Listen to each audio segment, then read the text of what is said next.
This is Bloomberg Surveillance with Tom Keene and Paul Sweeney. Why are we upset if we're creating jobs? Inflation's still a thing out there for the everyday consumer. With Lisa Mateo on markets. The economic calendar jam-packed today. And Michael Barr with news. Tensions between the U.S. and China have heated up even more. The best in economics, finance, investment, and international relations. This is Bloomberg Surveillance on Bloomberg Radio.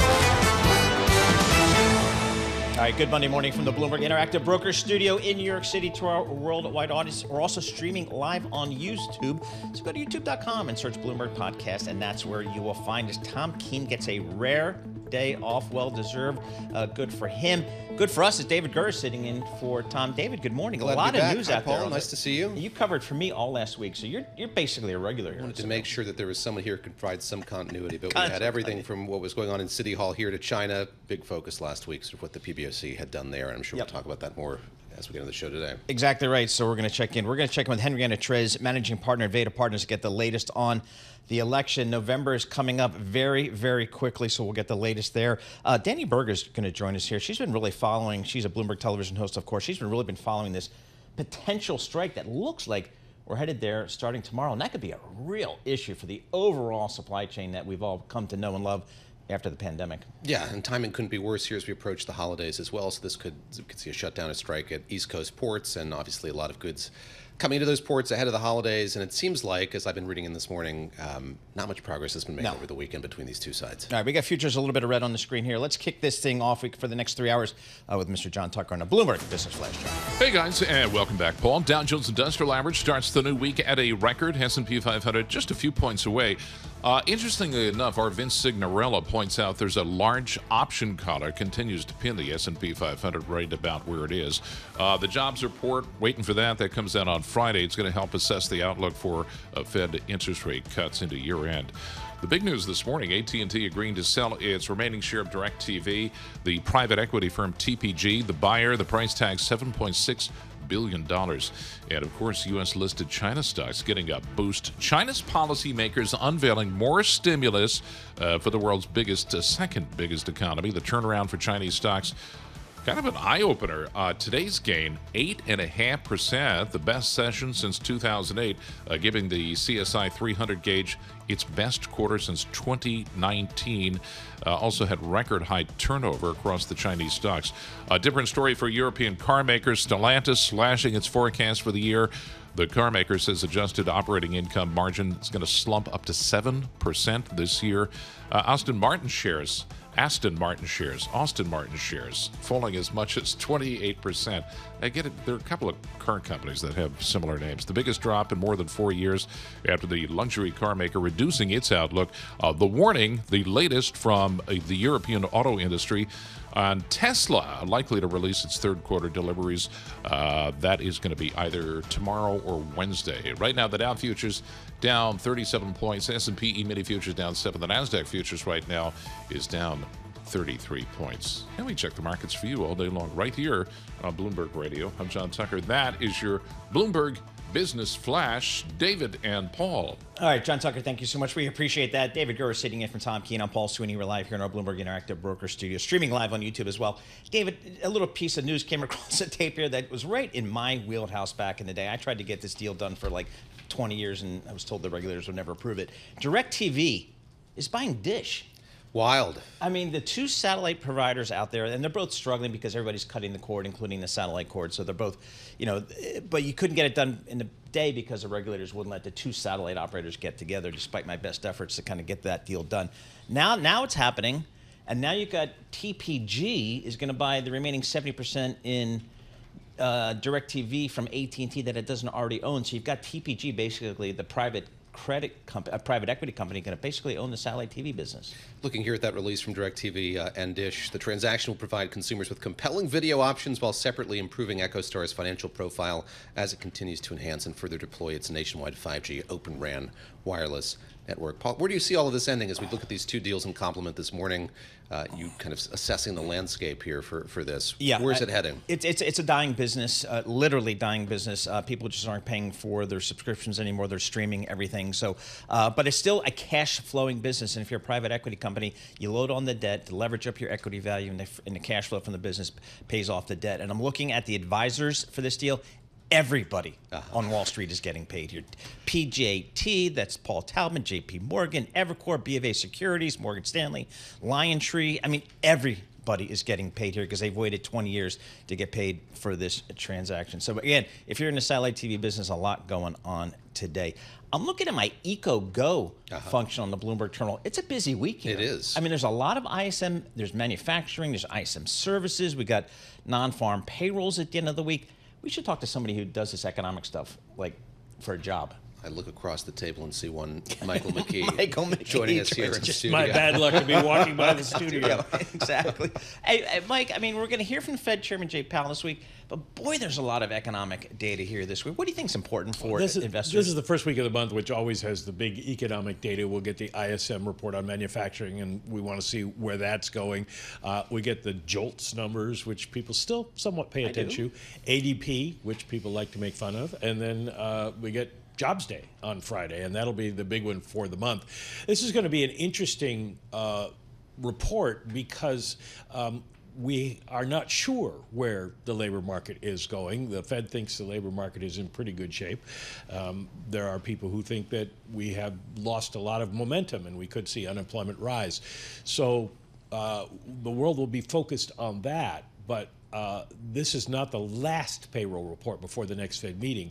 And the weird thing to combine all these headline stories together into one is that there's a very good chance if there is a port strike, that will show up in the October data, which will come out 4 days before the election. So a lot to think about going forward. Marry this, if you would, Mike, with what we got last week, the PCE data we heard from the Fed chair, obviously at that last meeting, indicating that the focus is shifting, if not wholly, to the labor market. It's becoming a bigger focus for the Federal Reserve.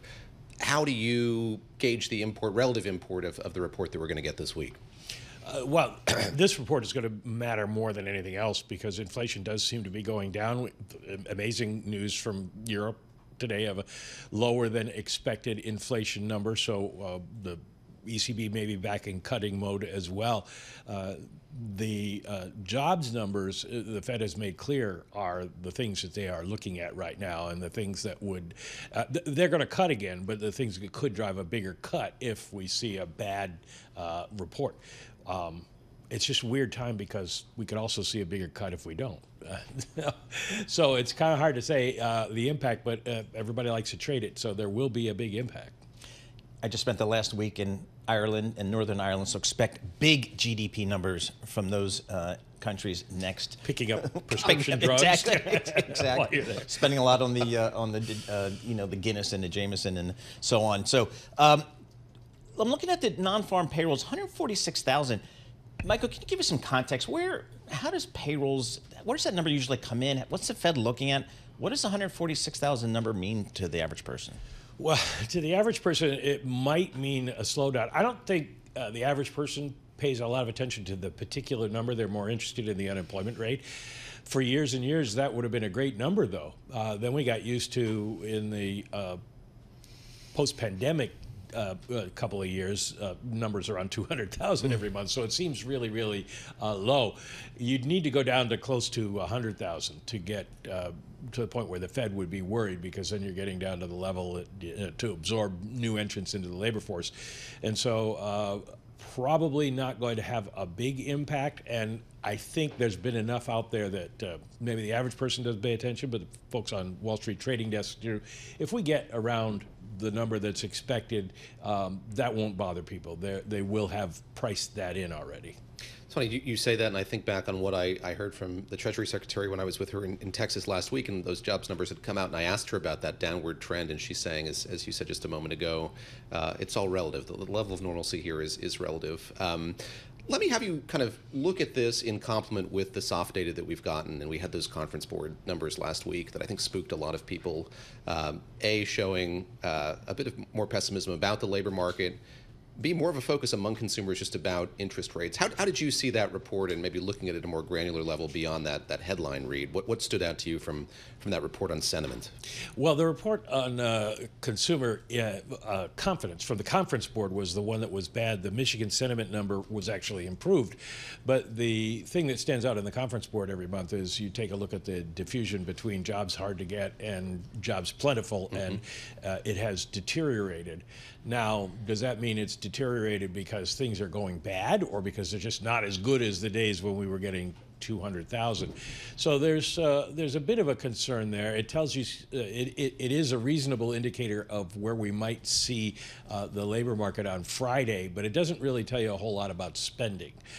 Spending is held up reasonably well. So we saw that in the numbers last week. So we'll see whether the confidence translates into anything down the road. All right, Michael McKee, thank you so much for joining us. Mike McKee covers all the economics for us, keeps us honest here. Go is the function on your Bloomberg terminal. Lots going on this week for investors to digest, for the Federal Reserve to digest as well. With our news in New York City, on the pole, Michael Barr. Thank you very much, Paul, David, and John. Israel has carried out its first airstrike on central Beirut in the nearly year-long conflict. Bloomberg Middle East correspondent Jumana Bersachi has more on the recent escalation. It is a historic weekend, not just for Lebanon, but for the region as well, with the killing of Hassan Nasrallah on Friday. The airstrikes have continued. The latest targets were in southern Lebanon in a city called Tyre, where shortly afterwards, Hamas actually said that the head of its Lebanon branch was killed in one of those strikes. There was another strike in central Beirut as well, which reportedly killed 4 people, 3 of them from the Palestinian resistance group. So these strikes are ongoing. Bloomberg's Jumana Bersachi says in just over a week, intensified Israeli strikes in Lebanon have killed 7 high-ranking commanders and officials from the Hezbollah militant group. North Carolina officials are pledging to get more water and other supplies to storm-damaged areas by today after Hurricane Helene left a trail of destruction across the U.S. Southeast. This man lives in Buncombe County. That includes the city of Asheville. He evacuated to the Veterans Center when the storm hit. They told us we had to vacate because they were worried about the dam breaking. We vacated. The dam did indeed break. 4 hours after I left the building I slept in the night before, the water was up to the ceiling. At least 90 people are dead from Helene.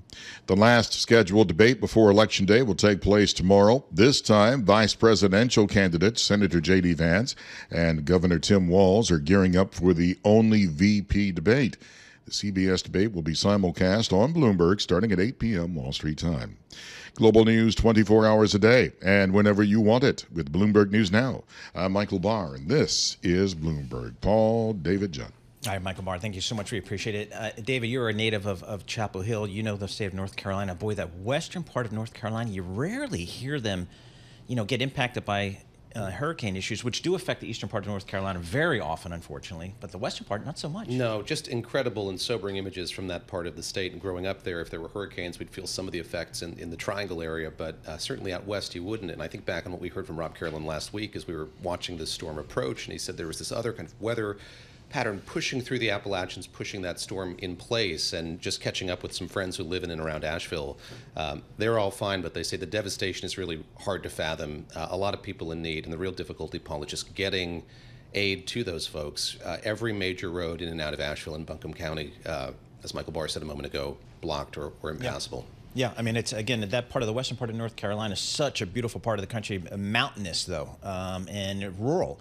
And as Dave was mentioning, Michael Barr was mentioning, a lot of the roads there are very difficult to traverse, and so getting aid in there. So we'll keep good thoughts for our friends in western North Carolina. This is Bloomberg.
markets, headlines, and breaking news 24 hours a day on Bloomberg Radio, Bloomberg Television, and the Bloomberg Business app. This is a Bloomberg Business Flash.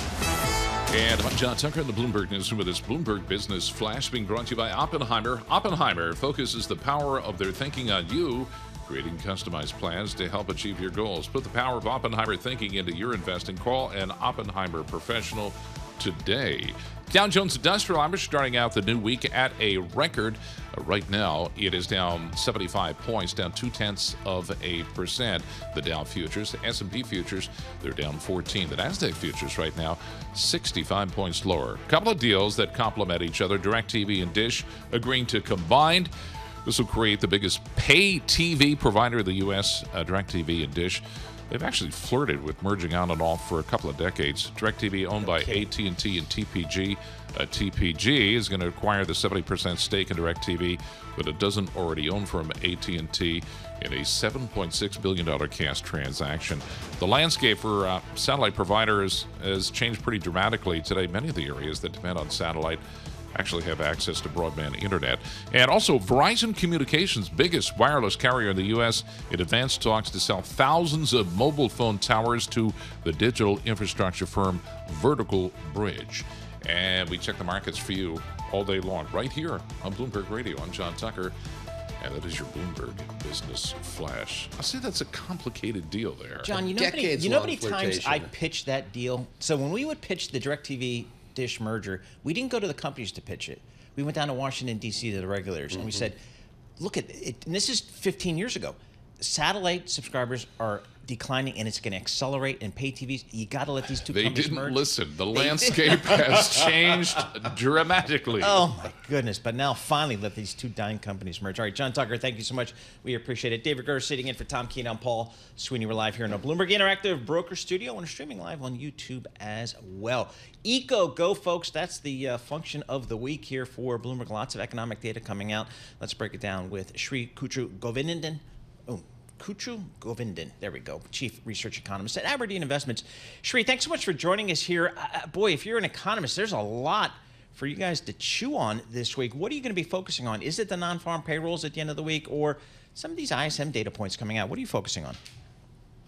I think in terms of the overall global picture, I think the US is obviously key, and payrolls will be a big part of that. In terms of moving markets this week, ISM, yes, it's important, but really the labor market data is going to be a key focus, because that's what the Fed have been flagging recently.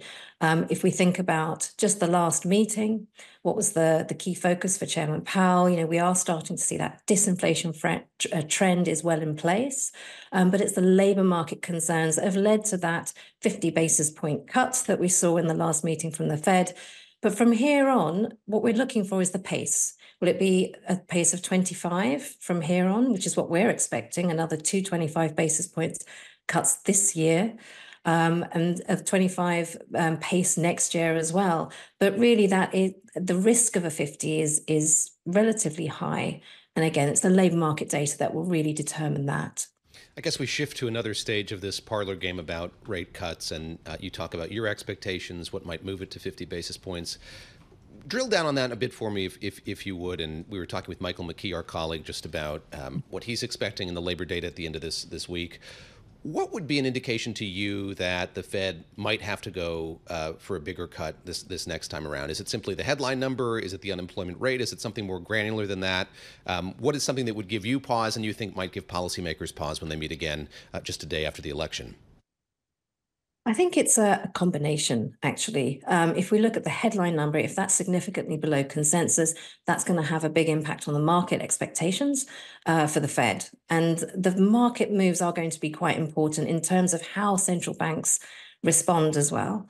So that will be one part of it. We also need to look at other aspects of the labor market. So the JOLTS data as well is going to be quite key. The components of the ISM, what is that saying about the outlook for employment, hiring plans?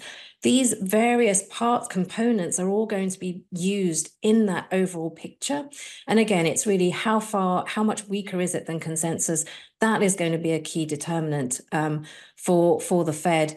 In terms of the unemployment rate, obviously that is important. We've already seen the SARM rule being triggered, but the SARM rule on its own even though historically that is within recessionary territory. The SARM rule on its own will not be used as a means for determining the monetary policy going forward. It is that overall picture of labour market weakness that the Fed is trying to get ahead of. They don't want to fall behind the curve, and that was a clear signal in the speeches that we've seen so far.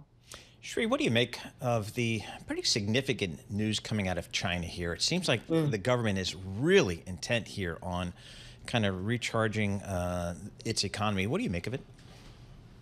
I think if we look at it relatively, what we're used to from China is very small incremental changes, like 5 basis points move in interest rates.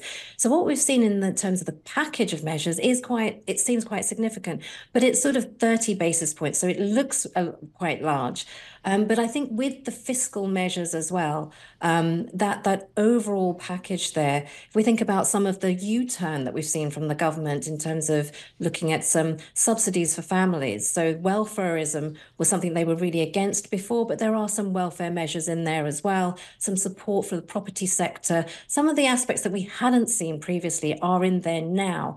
So what does that mean? Does it mean they're going to meet their 5% target? Possibly not. It does provide some support going into next year.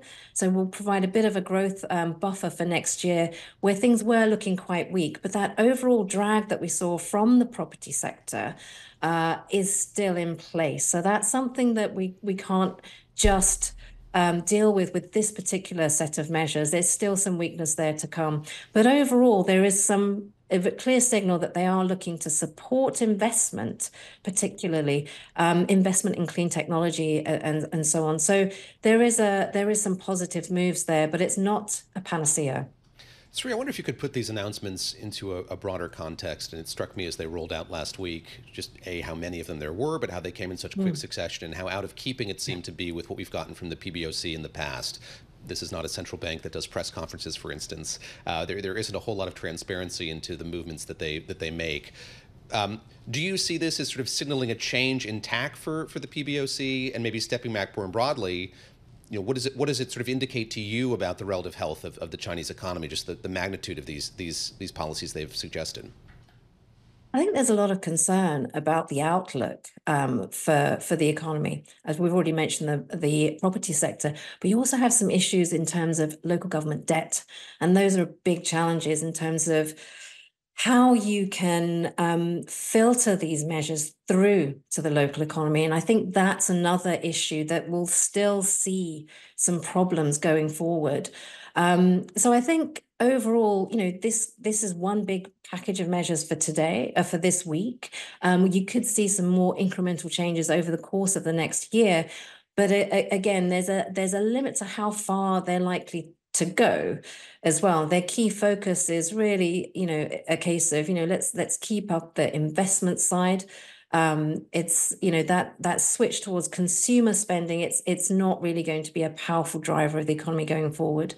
So really it's a case of, trying to provide a buffer, but that 5% target, is still going to be quite challenging for the PBOC and the government measures there.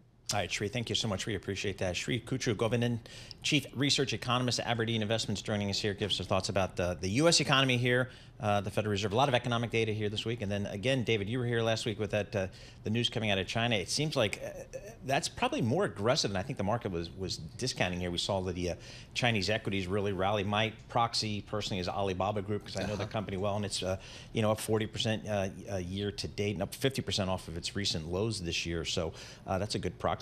And we're going to hear from Jay Hatfield in just a moment here, how he reads that longtime China watcher, China investor as well. And I think, it's the magnitude of these policies they put in place, how quickly they came about, and right up against this week-long holiday in China too. So I see on the Bloomberg the great headline. Yes, there's a bit of FOMO going on here when it comes to investing in the Chinese stock market. So that at play as well, Paul. All right, very good. Looking at the futures here, you got a little bit of red on the screen here. I'm not going to oversell it here. The S&P off about 0.2%. The Nasdaq off about 0.3%. Yields, we got a steepening yield curve. We got the 2-year at 3.59% and the 10-year at 3.76%. So that's a positive yield there. Coming up, Henrietta Treyz, managing partner at Veda Partners, gives us thoughts on this election here. We got an election coming up in November.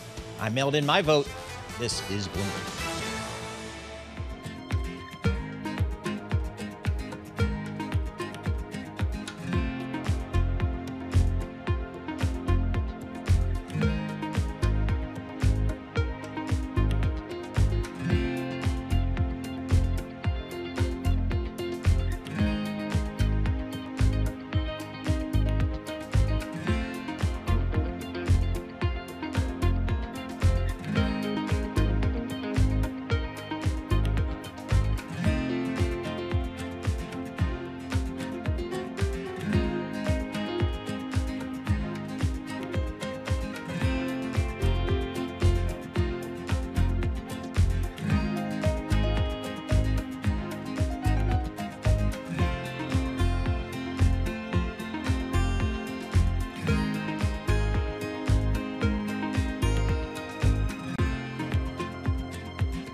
markets, headlines, and breaking news 24 hours a day on Bloomberg Radio, Bloomberg Television, and the Bloomberg Business app. This is a Bloomberg Business Flash. And I'm John Tucker, the Bloomberg News, with this Bloomberg Business Flash. After last week's record highs on Wall Street, traders looking forward to some key data. Get the jobs report Friday. NVIDIA, most active pre-market shares, down about 2.2%. Tough times for European car makers. The latest Stellantis, those shares down about 13% pre-market. They've cut their outlook. AT&T shares up just about 0.7% pre-market. DirecTV and Dish agreeing to combine. DirecTV owned by AT&T and TPG. TPG, as part of this, also going to acquire the 70% stake in DirecTV that it doesn't already own from AT&T. $7.6 billion is the price tag there. In China, where the CSI 300 index jumped as much as 9.1%, the most since 2008. That is being fueled by the stimulus package in China. The policy steps also giving a lift to European mining and luxury stocks. Dow Industrials right now 61 points lower. That is down 0.1%. S&P futures they're down 12 points. The NASDAQ futures 60 points lower. And we check the markets for you all day long right here on Bloomberg Radio. I'm John Tucker, and that is your Bloomberg Business Flash. David and Paul. All right, John Tucker, thank you so much. We appreciate it. David Gura sitting in for Tom Keene today, who is off. I'm Paul Sweeney. We're live here in our Bloomberg Interactive Broker Studio. We're streaming live on YouTube as well, so head over to youtube.com and search Bloomberg Podcast, and that's where you will find us. Boy, November 5th is coming up, and it's going to coming up very quick. And as best I can tell from all the reading, even over in Ireland, is still a dead heat, and I guess that's kind of where we're going to be here. So Henrietta Treyz joins us, managing partner at Veda Partners. Henrietta, what moves the needle, if anything, between now and November 5th? Great question. We really only have one predictable event left, and that is tomorrow night's vice presidential debate between J.D. Vance, who is currently over 10 points underwater in the favorability ratings scale, and Tim Walz, who is ahead by about 3.5 points. So I'm expecting more of attention on turning out the vote as opposed to specific policy prescriptions out of the 90-minute debate tomorrow night. I imagine they're going to try to not just reach voters who are watching in real time, but all the ones who will catch up the next day on social media with the memes. And everything that I'm anticipating is really just expecting a meme-worthy event more than a policy-heavy event. A meme-worthy event. Henrietta, how much does this debate matter? I think back on past vice presidential debates and more conventional campaigns, often sandwiched between presidential debates. Seems like we're not going to get another one of those. How much does this matter? And let's take each of the two candidates in kind. What does each have to do on stage tomorrow here in New York? Yeah, I don't think that based off what we saw from the first presidential debate, which has a lot more at stake, there wasn't a ton of movement in the polls following.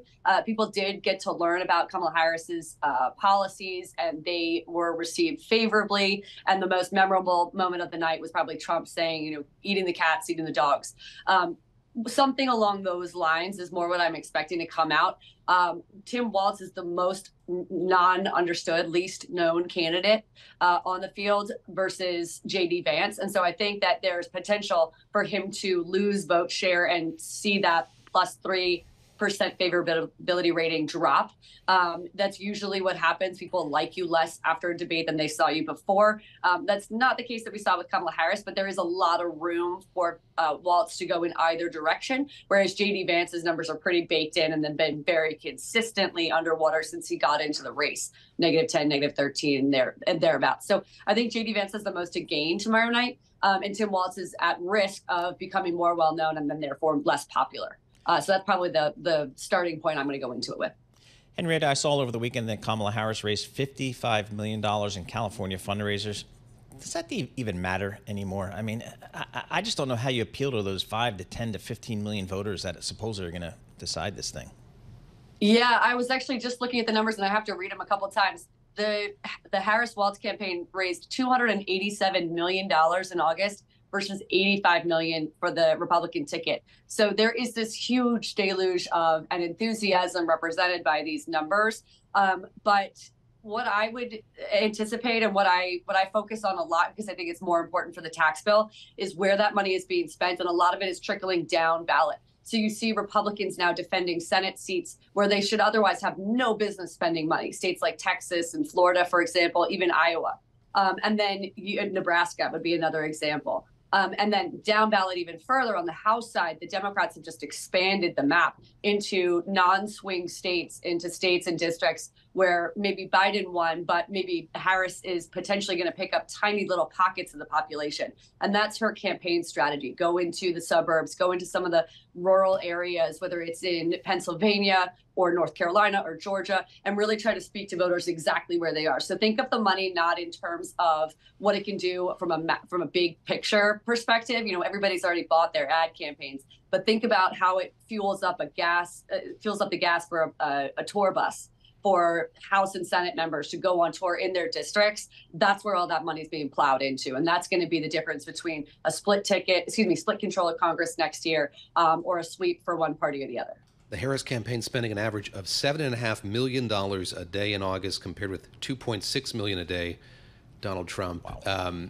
Henrietta, you mentioned the tax bill. How are you thinking through the likelihood of there being significant changes to the tax code? You mentioned that debate between Vice President Harris and former President Trump in Philadelphia, and we got more economic policy points from her on the heels of that. So much of this hinges on who's in Congress, what the dynamics there are. Walk us through sort of how you're thinking about that amidst all this uncertainty at the presidential level. Looking, how should we interpret what these two candidates are saying about taxes in light of the fact that they're going to have limited power to do much without Congress? Well, I'm going to be kind of aggressive here and say the two sides are not far apart at all. And the election outcome, I think, is going to be pretty easy to translate to tax policy. Here's why. If Trump wins with 90% odds, I anticipate he'll have a Republican Senate, and with 60% odds, he'll have a Republican House. So that's one party control. All of the tax cuts will be extended at their current rates. I do not think the corporate tax rate will drop. There are not enough votes for that in the United States Senate. The SALT cap will go to 20K or thereabouts. We will not repeal the IRA tax credits for manufacturing, et cetera, et cetera. On the Democratic side, if Kamala Harris wins, I still have 90% odds that the Senate is going to be Republican. What happens in that universe? Exactly what happened in 2010. You get a 2-year extension of all the existing tax breaks for every income bracket. You raise SALT to maybe 40, 60K. You provide a child tax credit, which is about another $1 trillion, and you maintain all the IRA tax credits. That's going to be your bill if Kamala Harris wins. The idea where Democrats have a sweep control is only a 10% prospect, in my opinion. So effectively, what I'm saying is no matter what happens at the top, you're going to get a 2-year extension at a minimum of all the existing tax breaks. That's a blueprint that we've had all year long. It's not that confusing. It seems really clear to me. So that's what I'm expecting next year. We'll deal with the debt ceiling first, and we'll send the second half of the year on taxes, pass it in late December, and everything will be extended for 2 years at a minimum. No equivocating there, Paul. No. I mean, that's why Henrietta is the best. I mean, it makes it pretty clear here. Henrietta, I mean, from a political perspective, does anybody care about the debt and the deficits and things like that? Or from a political perspective, is that just the third rail and there's no upside? They sure don't. You look at the policies that have been enacted, not just since COVID, but going back, as I went back to 2010, there's just not a concern about the deficit and federal spending right now. I have this conversation a lot with foreign clients where they're saying, surely America's going to get concerned about this. And then you come over to the States and American investors do not follow this nearly as much as overseas investors. And I can promise you that in a campaign and election year, Democrats and Republicans are not thinking about it on Capitol Hill. The scenario where Harris wins and we get a 2-year extension of everything means that in that interim 2 years, 26 and 27, we have another round of fiscal negotiations around a Simpson-Bowles-esque bipartisan deficit reduction compromise. And unfortunately, I'm going to default to the base case, which is that even after those commissions are organized, nothing changes. We see Donald Trump heading back to Wisconsin. He was there last week. He's going to go there again on Tuesday after a stop in Georgia. Kamala Harris out in California, then in Las Vegas. She's going to go visit FEMA headquarters today after what happened over the weekend with the storm in the Southeast. What would you, if you were running these two campaigns, we know what the swing states are, the 5-6 swing states, what would you be prioritizing at this point? It's interesting just kind of divine based on their travel, where these campaigns think they need to be spending the most time. You talked about Pennsylvania a little while back. It seems like that is the magnet that is drawing them back to Pittsburgh over and over and over again. Where should they be focusing on this point, and how resonant do you think their message is when you look at that kind of granular level?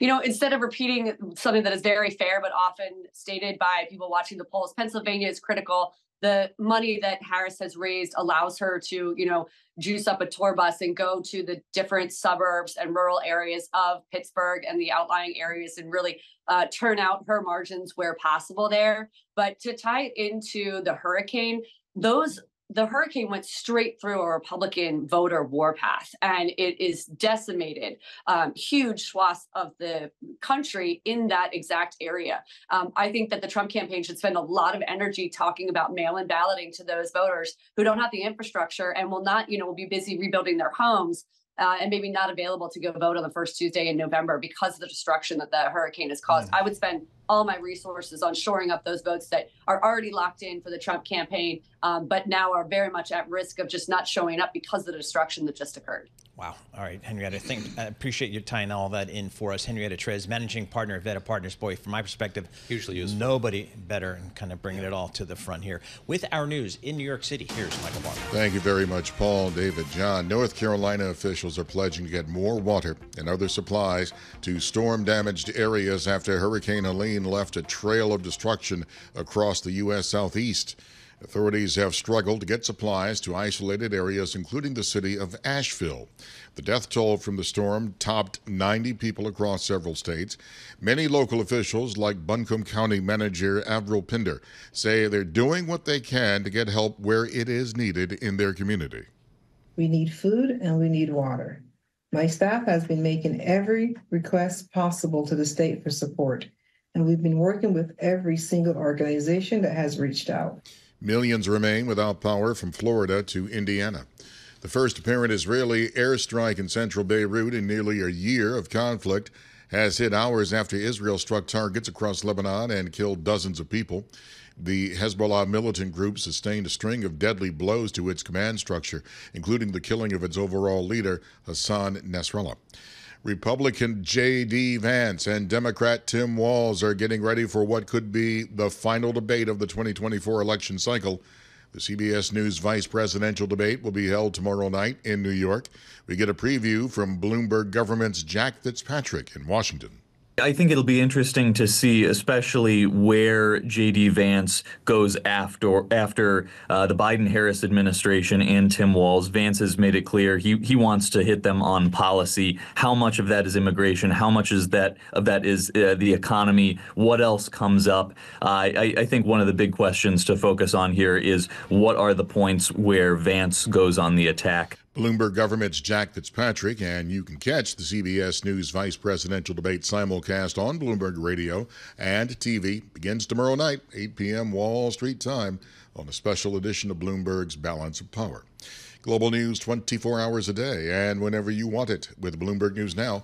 I'm Michael Barr. This is Bloomberg. Paul, David, John. All right, Michael Barr, thank you so much. We appreciate it. All right, David Gura, Duke, North Carolina football this past weekend. My Dukies came out on top. But why are they playing it like so early in the season? That was always the last game of the year. It's a great rivalry. Yes, going and back I know with forever. basketball, obviously the last basketball game of the season is Duke UNC, but this was a brutal game. And we were joking last week that you'd taken the surveillance Gulfstream down to Durham to watch this game. But I watched the first half. UNC had a sizable lead in that game. Went into the half. I thought it was all said and done. Turned it off. Left the apartment. Came back to see. I think in the third and fourth, late in the third quarter, early in the fourth, Duke came back 21-20, the final score. And I think game. you and I were probably some of the few people that actually cared about that game. Michael Barr didn't care. Tigers in the playoffs? Yes, they are. I say it incredulously, just asking for a friend. Tigers in the playoffs. Yes, they made the playoffs and at the same time gave the White Sox the worst record in modern Major League history, 121 losses. He's gloating. He is. He's sure he deserves it. I mean, the Tigers are in, and that's a good thing. Detroit Tigers in the playoffs. We'll have more about that coming up. This is Bloomberg. Good morning.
markets, headlines, and breaking news 24 hours a day on Bloomberg Radio, Bloomberg Television, and the Bloomberg Business app. This is a Bloomberg Business Flash. And I'm John Tucker in the Bloomberg Newsroom with this Bloomberg Business Flash. Futures right now, they are lower after last week's record closes. Traders looking to Friday's jobs report for clues on the future of Fed rate policy. DirecTV, Dish, agreeing to combine what will be the largest paid TV provider in the U.S. Verizon Communications has agreed to sell thousands of mobile phone towers to digital infrastructure firm Vertical Bridge. And CVS Health, that's getting a little pop this morning. The Journal reports Glenview Capital Management plans to meet today with CVS Management. They're going to propose ways for the healthcare company to try and improve operations. Dow futures down 65. The S&P E-mini futures 15 points lower. NASDAQ futures right now, they are 79 points lower. I'm John Tucker, and that's your Bloomberg Business Flash. David and Paul. All right, John Tucker, thank you so much. We appreciate that. David Gura sitting in for Tom Keene. I'm Paul Sweeney live here in our Bloomberg Interactive Broker Studio, streaming live on YouTube as well. Bloomberg Surveillance today, brought to you by Interactive Brokers Portfolio Analysts. Consolidate and analyze all your financial accounts in one powerful dashboard for free. Sign up for Portfolio Analysts at ibkr.com/free PA. It looks like we're going to have some labor strife on the eastern docks here in ports along the East Coast and the Gulf here. It just doesn't seem like these two sides are making any leeway or any headway in terms of these discussions. Let's get the latest reporting from Dani Burger. She's a host of Bloomberg Television.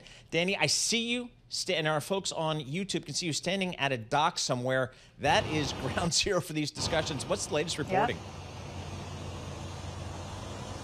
Yep. I'm at one of the busiest docks. I'm in Newark, and docks like this have been preparing for a strike at the strike of midnight tonight. They've been extending hours because by all accounts, this will go ahead. There are no current talks scheduled between the Longshoremen Association, that is the union that represents the Eastern and Gulf ports, and the employers. There are two main disagreements that this is over. One is about pay. They want a significant pay rise, some 80% over the next 6 years. The current offer on offer, they say, is stingy. The second thing they want is they do not want automation. They want things written into the contract that says that there will not be more automation on the docks, akin to what we have in Asia and Amsterdam. Now, the workers here, they do have significant leverage at this moment. For one, they have an administration that is friendly to labor, and they also have a supply-demand issue. There are not enough people who want to do these jobs. So they have the kind of leverage that, ironically, in the first place, is why so many of these docks want to automate a lot of these jobs. So what's the latest here, Dani? Where are these two sides? I mean, this sounds like they're not even close here. What are the next steps, really?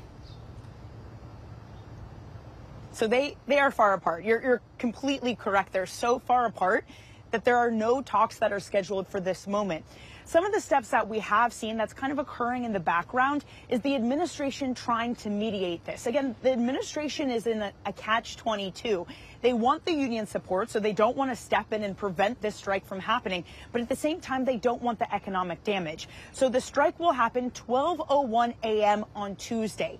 Then talks will presumably happen. Now, by most accounts, experts we speak to think that this will only last for a few days. There is significant pressure here, considering the money, the economic impact that is at stake. But again, the Longshoremen Association say that they are ready. To quote the head of the Longshoremen's Association, he says that a sleeping giant will be awakened come tomorrow morning.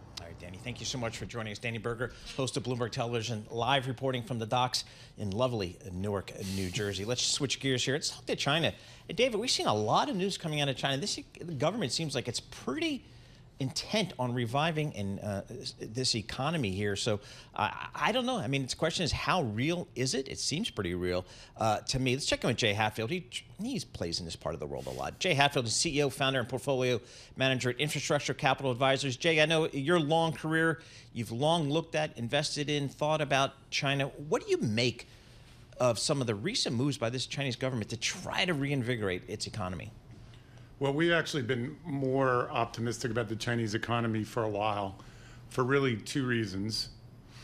And that is that First of all, everybody ignores the fact they save 45% of their GDP. We talked to you folks were talking about. We don't do that, do we? No, we do not do that. You might not. Just get out my personal account. We were talking about, or you were talking about before, our fiscal irresponsibility. So we save about 20% of our GDP. China 45%. They can invest that badly, like say 10%, and get a 5% growth. So everybody kind of ignores that, focuses just on property. But we've also been thought actually that this would occur because there's one and really only one advantage of a centralized economy. And that is if you have a crisis, you don't have to have Congress arguing about it and saying it's a bailout. It's just a bailout and it happens big and anybody complains, plays the consequences. So when they decided to deal with this, which was just, I guess, a week ago, you get this kind of power rally. I noticed the CSI is only up 9%, so it's cooling off a little bit for the day. Right. But so that's the key is a lot of money to put to work and a powerful central government that can solve the problem. And also pretty tight monetary policy up until now. So it's not like they've been super loose and now getting even looser. You talk about a crisis. I'm very curious about why this moment as we head into this holiday, but why they decided to do this now. And then you talk about that savings rate, and we're well acquainted with the kind of property crisis we've seen across the country. How difficult is it going to be for them to change what are here kind of economic and cultural habits of the country to get them to spend more and to deal with this property crisis? Well, I think that actually it all came from policy in the first place. It was really a crackdown on wealthy, influential people, which the party thought was a threat to their power. You want to be big, but not too big. And so they just were running with that. And then at some point they realized, oh yeah, that's right. People do care about economic growth, or we do care. So we have to come back to that. So it's really just authoritarian flip-flop. So how does the politics figure into this? Because I would think that the China economy really cannot fully recover without really aggressive trade with the rest of the world. How do they think about the U.S. and the rest of the West in terms of trade? Because it just seems like if you just provide some stimulus, that's not going to get it done. Well, I would still go back to if you've saved 45%, you can paper over a lot of problems. Okay. And so there is going to be pressure from additional trade restrictions, particularly if Trump becomes president. But it's important to note that if you have fiscal and monetary policy firing, you can deal with a lot of problems on the trade front. You mentioned if Trump wins. Let me just get your perspective on the election here in the U.S. and sort of how you're thinking through what may or may not happen here in the next couple of 6 weeks. 6 weeks to go here, yeah. And there's a lot between now and then. How are you framing or thinking about the election and the impact it's going to have globally? We're not far off from your prior guess. Maybe we get there a little bit differently. We're not pollsters, so we look at gambling odds. Those are sort of markets. If you look at the cumulative probabilities, you get close to the same result as your prior guess. 12% chance of a Republican sweep, 8% Democratic, so it's 80%. 80% is good in our political situation. You want divided government. Each side kind of fights the other spending, so you have less spending, less change. We don't want an increase in corporate taxes. That's a terrible economic policy, and it's terrible for stocks. So Democratic sweep, irrespective of politics, wouldn't be good for the stock market in the short run. You get a lot of capital gains harvesting, which we normally don't get. So you would get a really weak market in the Democratic sweep case, but that's only 8%. So we're focused on the 80, and we still have a 6,000 target, which looks too conservative right now. But we're not going to raise it because it's already pretty aggressive. Yeah. It's 21.5 times next year's earnings. 30 seconds left. You still like the banks? We do. We think you should be out on the risk curve. So that's banks, REITs.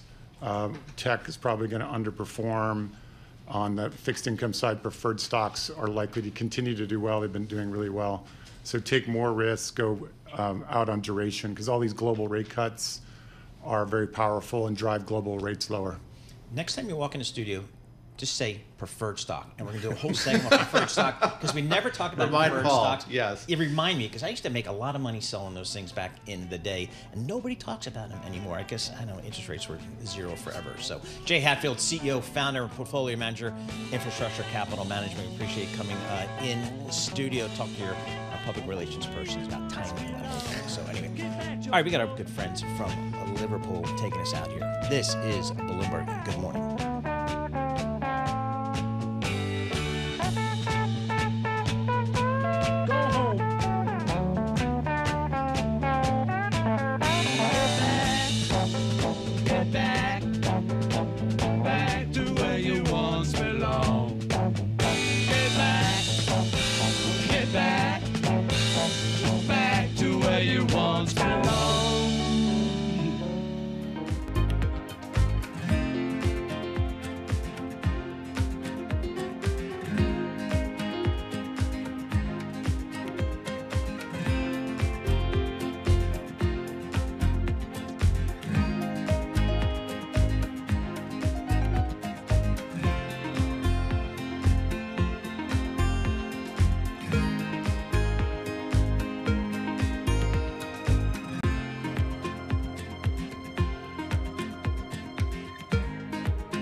This is Bloomberg Surveillance with Tom Keene and Paul Sweeney. We're addicted to the parlor game, the Fed, the monetary ballet. Where do you see opportunities in a fixed income space here in 24? With Lisa Mateo on markets. AI affecting demand for cloud computing. And Michael Barr with news. Another legal setback for Donald Trump, this time across the pond. The best in economics, finance, investment, and international relations. This is Bloomberg Surveillance on Bloomberg Radio.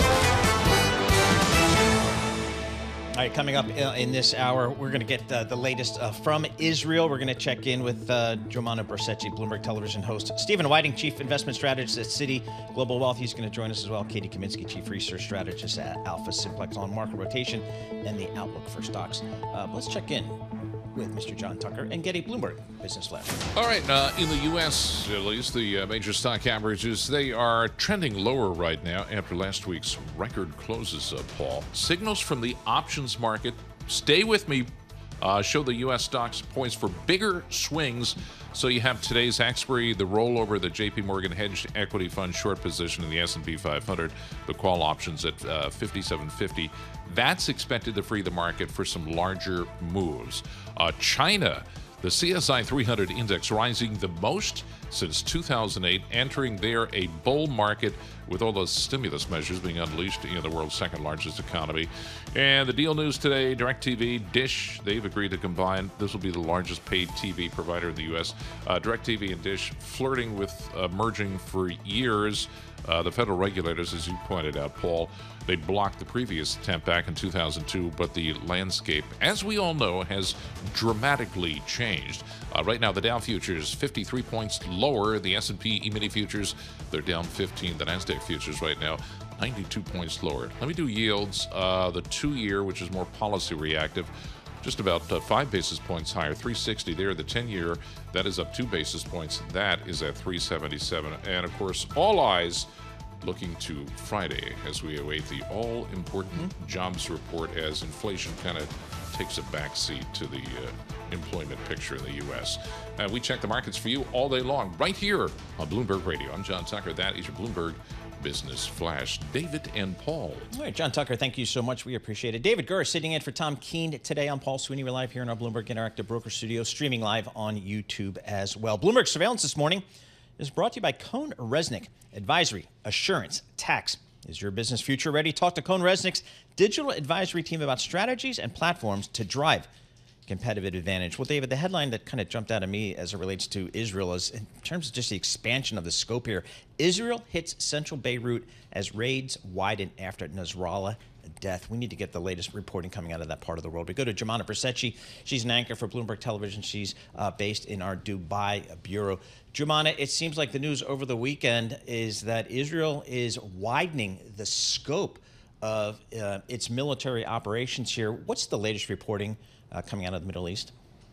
Yeah, and the expression that I've been using most of the day is the Lenin quote, where there are decades when nothing happens and there are weeks where decades happen. And that is precisely what we're witnessing right now within Lebanon and within the broader region. The big event, of course, on Friday was the killing of Hassan Nasrallah. It's difficult to overstate what a significant figurehead he has been, not just within Lebanese politics, but in regional politics. Of course, he's been at the helm of Hezbollah since 1992, Hezbollah being the crown jewel in Iran's axis of resistance. And immediately after that, there were questions about whether Hezbollah could even regroup from this, given that it's not just Hassan Nasrallah who's been taken out, but other senior commanders as well. And of course, the critical injuries that many of the operatives sustained from those explosions a couple of weeks ago. So the first question was whether Hezbollah could actually regroup. The second was whether Iran was going to get involved. And the third, of course, is whether Israel would see the taking out of Hassan Nasrallah as sufficient enough a step to have achieved their war objective. And I think we got many of those questions answered over the course of the weekend because the airstrikes have continued. And there are other strikes that are taking place in the last 24 hours. The political head of Hamas in Lebanon was also killed. 3 resistance fighters from one of the Palestinian resistance groups was also taken out in one of those airstrikes in central Beirut. And therefore, the strikes are continuing from Israel into various parts of Lebanon. Of course, the death toll continues to climb higher as well. But then equally, Hezbollah have attempted to fire rockets back at northern Israel. The intensity is petering out versus what it was before, but there's no indication as of yet that a de-escalation is in sight. Jumana, I want to ask you just about the path forward here for Israel. Last week, Benjamin Netanyahu, the prime minister, was in New York for the UN General Assembly. It's a highly anticipated speech that he gave. It was postponed. Would he travel here or not? In fact, he did at the end and gave that speech.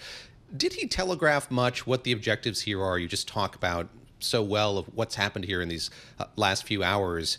Any sense of where this is headed? Has Israel been upfront about sort of what their objectives are here with these many military campaigns they're now waging?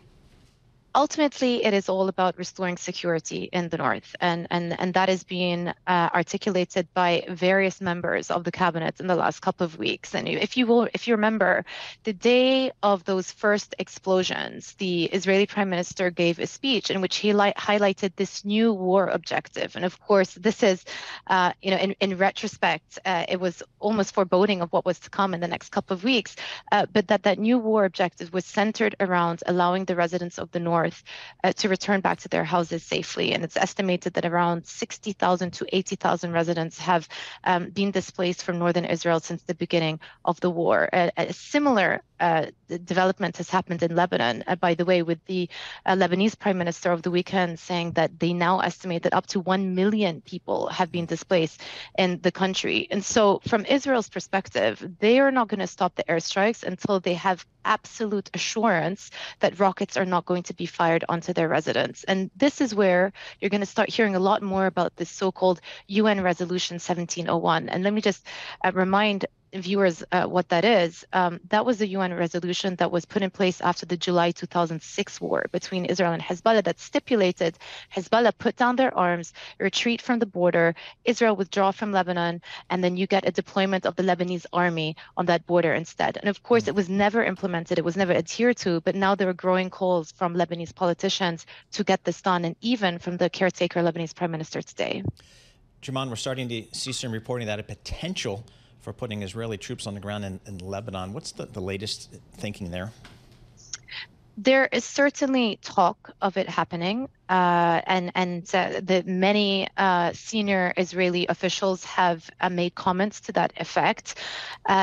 has not confirmed that a ground offensive is in play. That being said, it certainly appears as though a plan is being put in place should Israel decide to go down that route. But it all boils down to how Hezbollah reacts from here. And I think another significant player that we also need to talk about is Iran's calculus. And we equally got some very important comments from the Iranian Foreign Ministry spokesperson today. And they said they're not willing to send military forces to Hezbollah to help support Hezbollah's efforts in the coming days. And that is quite a significant statement because Hezbollah for so long has been backed by Iran, and many within Lebanon had criticized Hezbollah for bringing Lebanon under the orbit of Iran.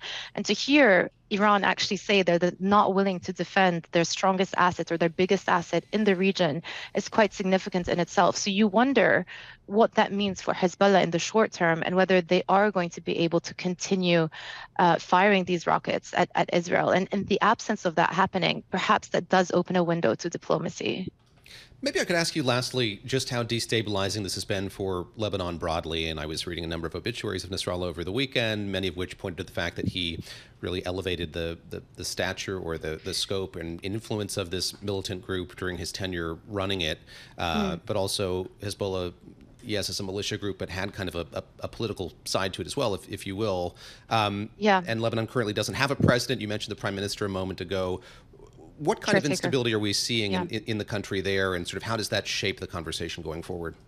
Absolutely, and I think it's a very valid point to bring up. First of all, Hassan Nasrallah was responsible for the evolution of Hezbollah from a pure militia into a very significant military and political force within Lebanon. They have significant political representation in government, and many of the critics of Hezbollah in Lebanon will say that what they've succeeded at doing is creating a state within a state and chipped away at Lebanon's sovereignty by putting Lebanon under the orbit of Iran and in this so-called axis of resistance. Many people internally were not happy with those developments, but at the same time, they did have such significant political influence that it was very difficult for political opposition to put anything through without it being passed by Hezbollah and their team of allies within Lebanon. And so right now, the political discourse is about what can the state do within Lebanon now to step up and step into this vacuum.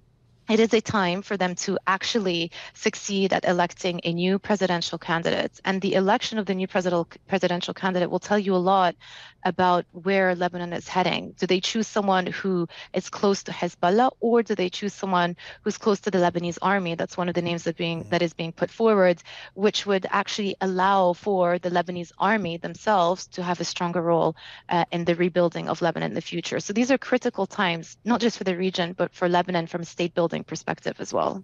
Jumana, excellent reporting. Thank you so much for joining us. We really appreciate getting your reporting and your insight there. Jumana Persechi, anchor, Bloomberg Television. She is based in Dubai, and we really appreciate her getting some of her time with our news in New York City. Here's Michael Barr. Thank you very much, Paul, David, and John. Hezbollah acting leader has vowed to continue battling Israel and said the militant group was prepared for a long fight, even after much of its top command was wiped out, including its leader, Hassan Nasrallah.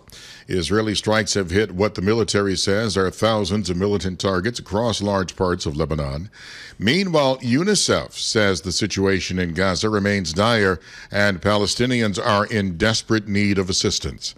UNICEF spokesperson James Elder is in Gaza. He says 85% of the Gaza Strip is under some sort of forced evacuation. The level of trauma, particularly in children, the psychological support that is needed just has skyrocketed to pretty much consume every single child here, I think. UNICEF spokesperson James Elder. North Carolina officials are pledging to get more water and other supplies to storm-damaged areas by today after Hurricane Helene left a trail of destruction across the U.S. Southeast. More than 90 people are dead. Immigration was a big topic out on the campaign trail. Vice President Kamala Harris held a rally in Las Vegas last night. Earlier this year, we had a chance to pass the toughest bipartisan border security bill in decades.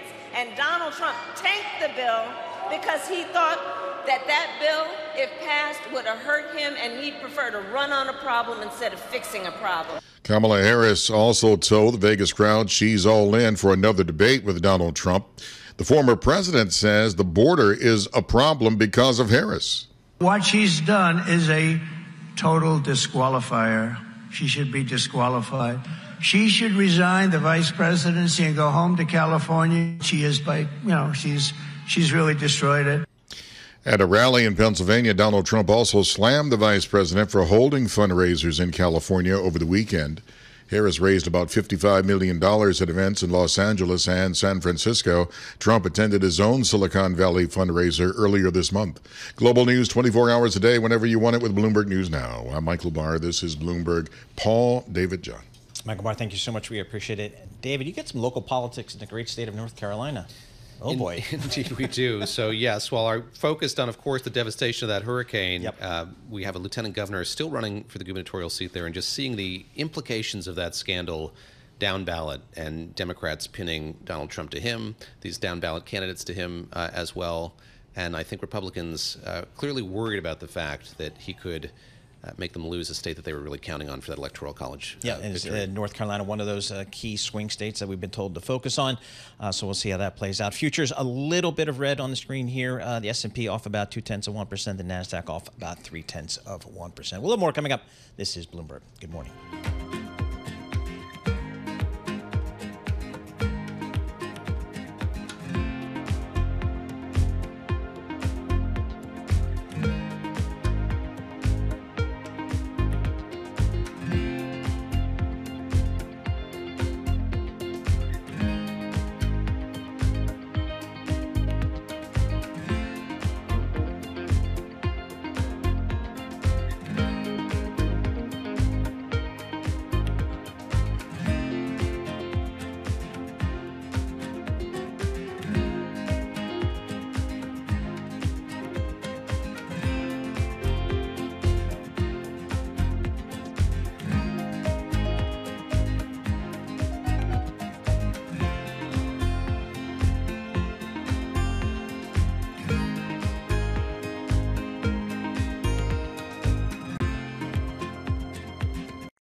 Markets, headlines, and breaking news 24 hours a day on Bloomberg Radio, Bloomberg Television, and the Bloomberg Business app. This is a Bloomberg Business Flash.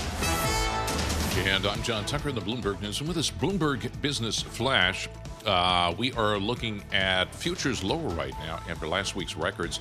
Dow futures, 61 points lower. That's down 0.1%. The S&P E-mini futures, 13 points lower. Right now, the NASDAQ futures are down 68.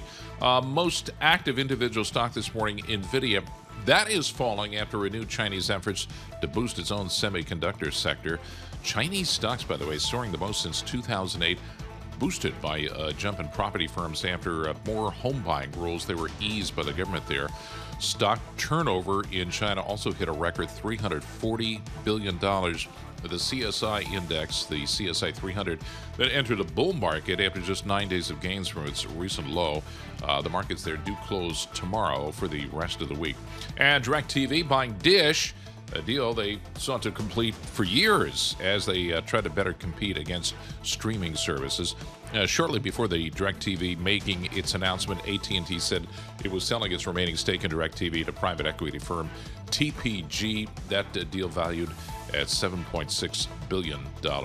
And Ford and GM stock falling after rival car maker Stellantis revised down its financial guidance, citing deteriorating industry dynamics and competition from China. It's been a tough time for the European car makers. And we check the markets for you all day long, right here on Bloomberg Radio. I'm John Tucker. That's your Bloomberg Business Flash. David and Paul.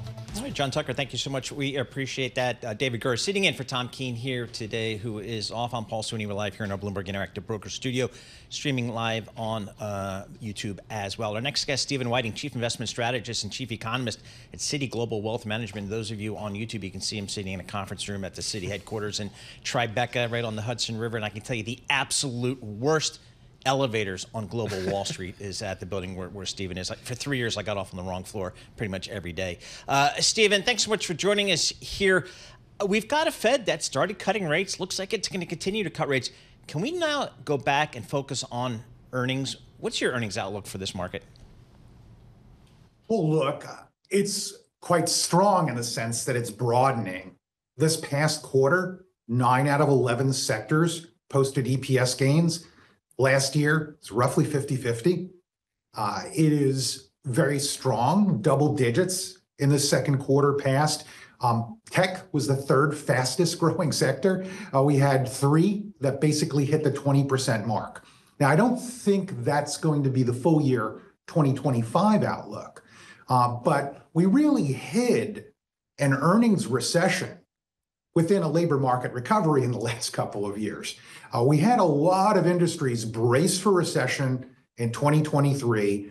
They came into 2024 with still a significant level of weakness, and they actually have the room to improve and increase that breadth of profit gains into 2025. Now, if it's less than 13%, 14%, the consensus, it's typical for us to see an upward bias in that.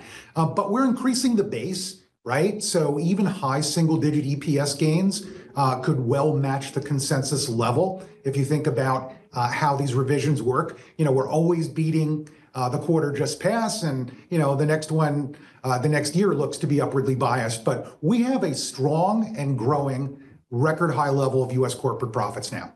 Stephen, great to speak with you after too long. And here we are at this pivot point as one quarter comes to an end and we get ready to start another. And there was so much conversation in the last quarter just about concentration risk, the need to broaden out beyond these mega cap companies. As you look ahead to the fourth quarter and beyond, do you see that happening more? What are you watching when it comes to sort of what other stocks beyond those Magnificent Seven or Big Five that you're looking at?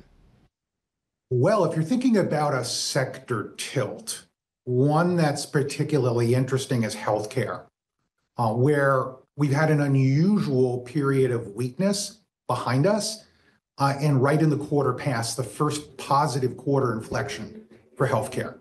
And really, I would think of it as enduring, sustainable growth. I mean, tech and healthcare are what the economy is becoming. And yet the healthcare sector trades at a discounted valuation. So this is an area where we're now in an improvement. And it was a lot like tech. In 2022, we had the NASDAQ down 37%. Tech EPS, everyone's favorite stocks, they were falling. And they made, a post-pandemic recovery. It took longer for healthcare. That's quite unusual for the sector, but that's now in a period of repair. So I don't know if it's going to be more broadening. We sort of already have that trade going on. I doubt that we're going to see, for example, the benefits of AI, which we think will be dispersed throughout the economy. We don't think that all of that benefit is going to be concentrated in one company going forward, right? So it really can raise the speed limit for the economy. Of course, there's a lot of experimentation. No one can be sure exactly how it happens. But a lot of the good news and these applications and these labor-saving applications, I think should be benefiting broader corporate profits rather than, one firm. So, Stephen, it's a presidential year, David Gura tells me. I don't pay attention to a lot of that stuff, but a lot of the experts tell me it's going to be a gridlock kind of government here, and so don't really worry about it too much. How do you think about the election and kind of this market? So domestic policy really does depend on Congress. I'd say we see a slightly higher than 50% chance, with not a lot of confidence, that we have some form of divided government. So you have two different ways that this could go, just in House and Senate, and two different ways separately that it could go for the presidential election. The one thing that is pretty clear, or the tell in the markets, I think, if you look at the movements in the polling results for Harris versus Trump, et cetera, has been in non-US markets, right? The approach is different.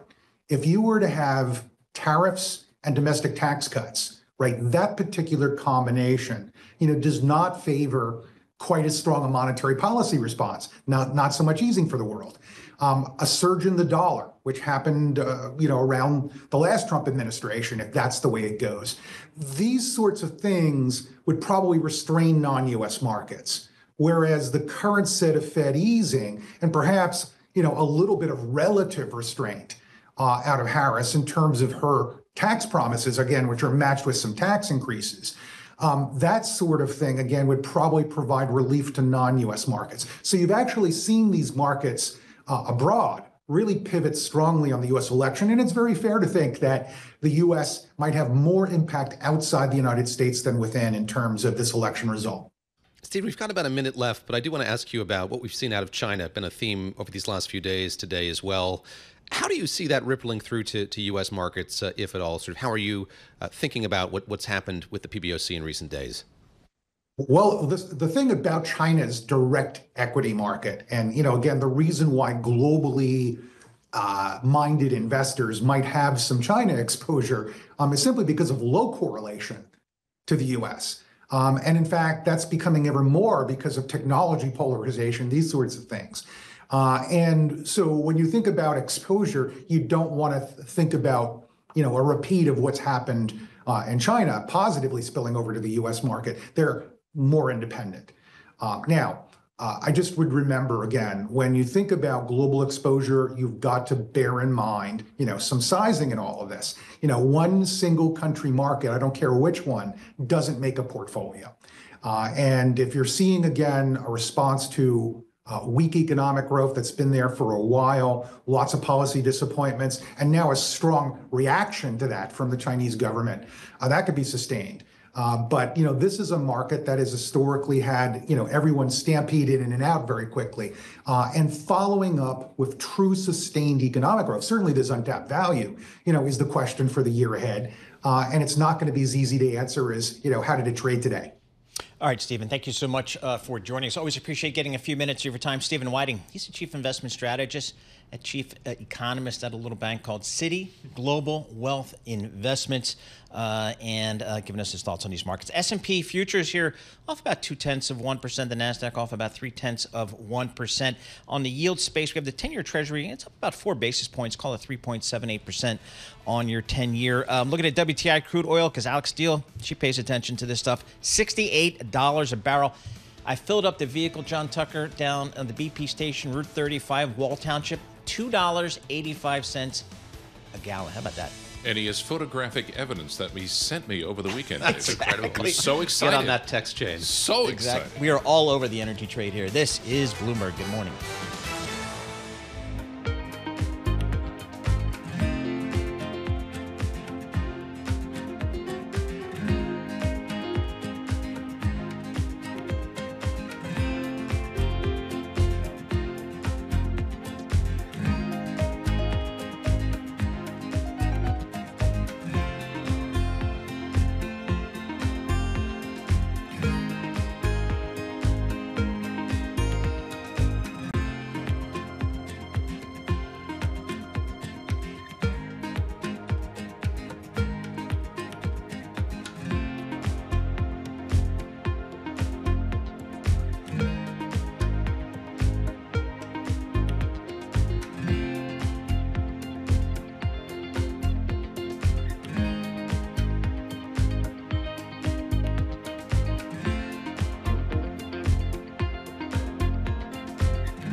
Markets, headlines, and breaking news 24 hours a day on Bloomberg Radio, Bloomberg Television, and the Bloomberg Business app. This is a Bloomberg Business Flash.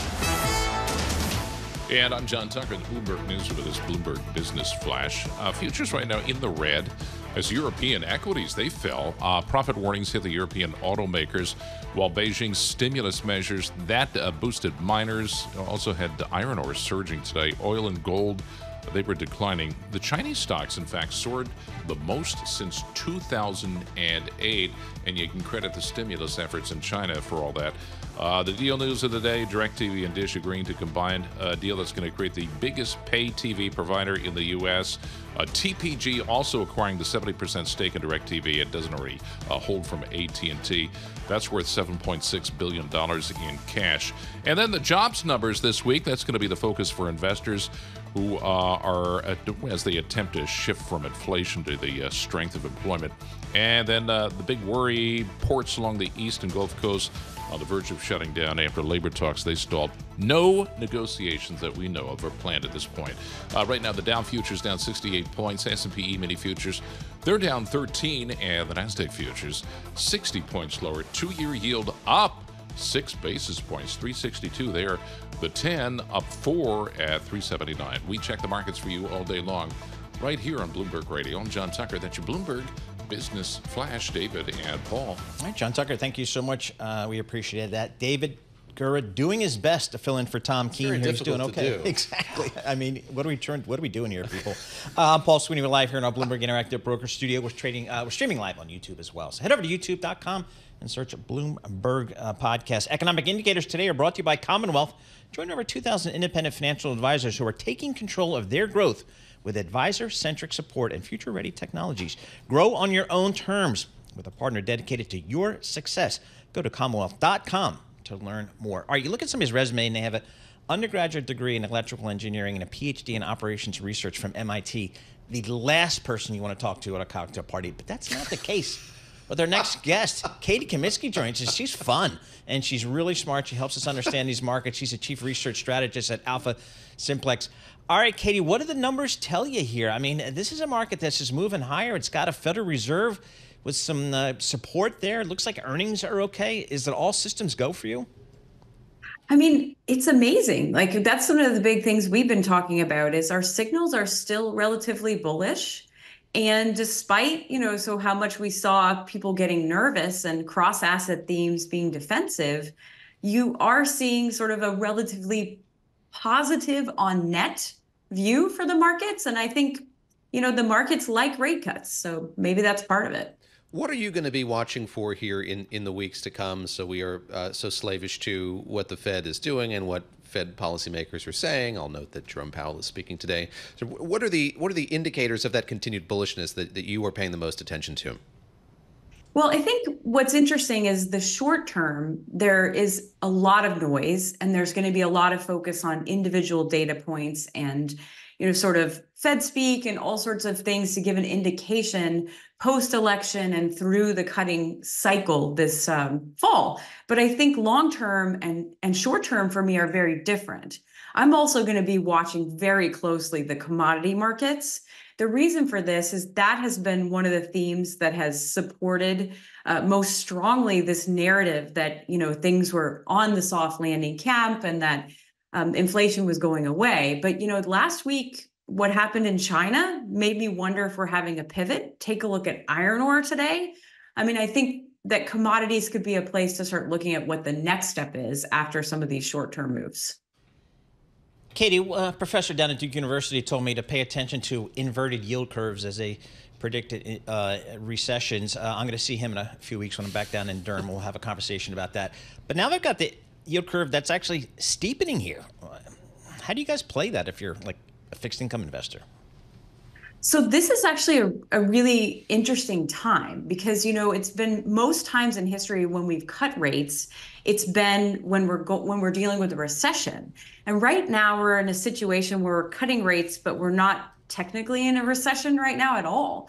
And so I think it's going to be tricky for investors. We were just talking about this last week at the Bloomberg event in Boston, that inflation is probably the thing that they need to think about the most, and volatility of inflation and how that impacts bonds. So bond investors need to be watching things like commodities and inflation prints longer term to understand how the yield curve is going to play in a world where it's about cuts when there's not a recession, but cuts for the sake of sort of balancing and normalization. Katie, you mentioned China, and I'd be remiss if I didn't ask you about your reaction to what's happened there. Jay Hatfield on earlier saying he's still quite bullish on the Chinese economy and thinks that this is going to make inroads and kind of bolstering the property sector and getting some of those consumers who are, I wouldn't say hoarding, but saving a huge quantity of money back into the marketplace. I'd love your read on that as well, and just maybe you could help us situate this into kind of the global story, global market story, how much of a difference it's likely to make. I think back on last Monday, a week ago, when these first announcements were made, did seem like it had an effect globally. They seemed sort of slightly muted as the week went on, and we get more and more announcements on the heels of that one. Your take on what's happened and sort of the import to global markets? Well, I think this is the start of a pivot, and I think we're going to see more. I mean, we're not there yet. I think one action is not going to be enough. But for me, it is some sort of indication that that narrative could be turning. This matters for one key reason for me is that if you look at Chinese inflation numbers, China has been importing disinflation into the U.S. And so if we see them pivot and start to kind of see growth come up, then the question about inflation and higher inflation is going to be, is going to be important. So I think for me, China and the role of interconnected role of the U.S. and sort of the inflation story is probably where I've been thinking about it the most. Katie, you're the co-portfolio manager of Alpha Simplex Global Alternative Strategy. That sounds fun. What kind of stuff do you put into that kind of fund? Well, global alternatives is really about many different alternative strategies that are anywhere from relative value to sort of hedge fund-like strategies that can provide alternative sources of return. And I think for investors out there, especially now post-COVID, the world has been a world where bonds have behaved differently. We actually wrote a paper called Bonds Behaving Badly that we published this summer. So I think it's really a time where certain alternative strategies may provide interesting returns when it's, not a 60-40 low inflation, high, Fed put kind of environment like we've had for the period post-2008. I will look for that paper after this broadcast, Paul. But let's talk about the backdrop to bonds behaving badly and sort of how far removed we are from what we would consider normal or what's traditionally been the economic and market environment. Are we moving back toward that? Is this sort of novel terrain that we're likely to stay in? How do you view the sort of longevity of this moment that we're in? So the reason I'm so interested in bonds is that, let's just be honest, bonds have been behaving badly pretty much since COVID and since we started to see inflation in the markets. And I'm not saying that inflation is going to be what we saw in the last 2 or 3 years, but we have a non-negligible probability that inflation could vary more than what we're used to. So sometimes higher for periods of time.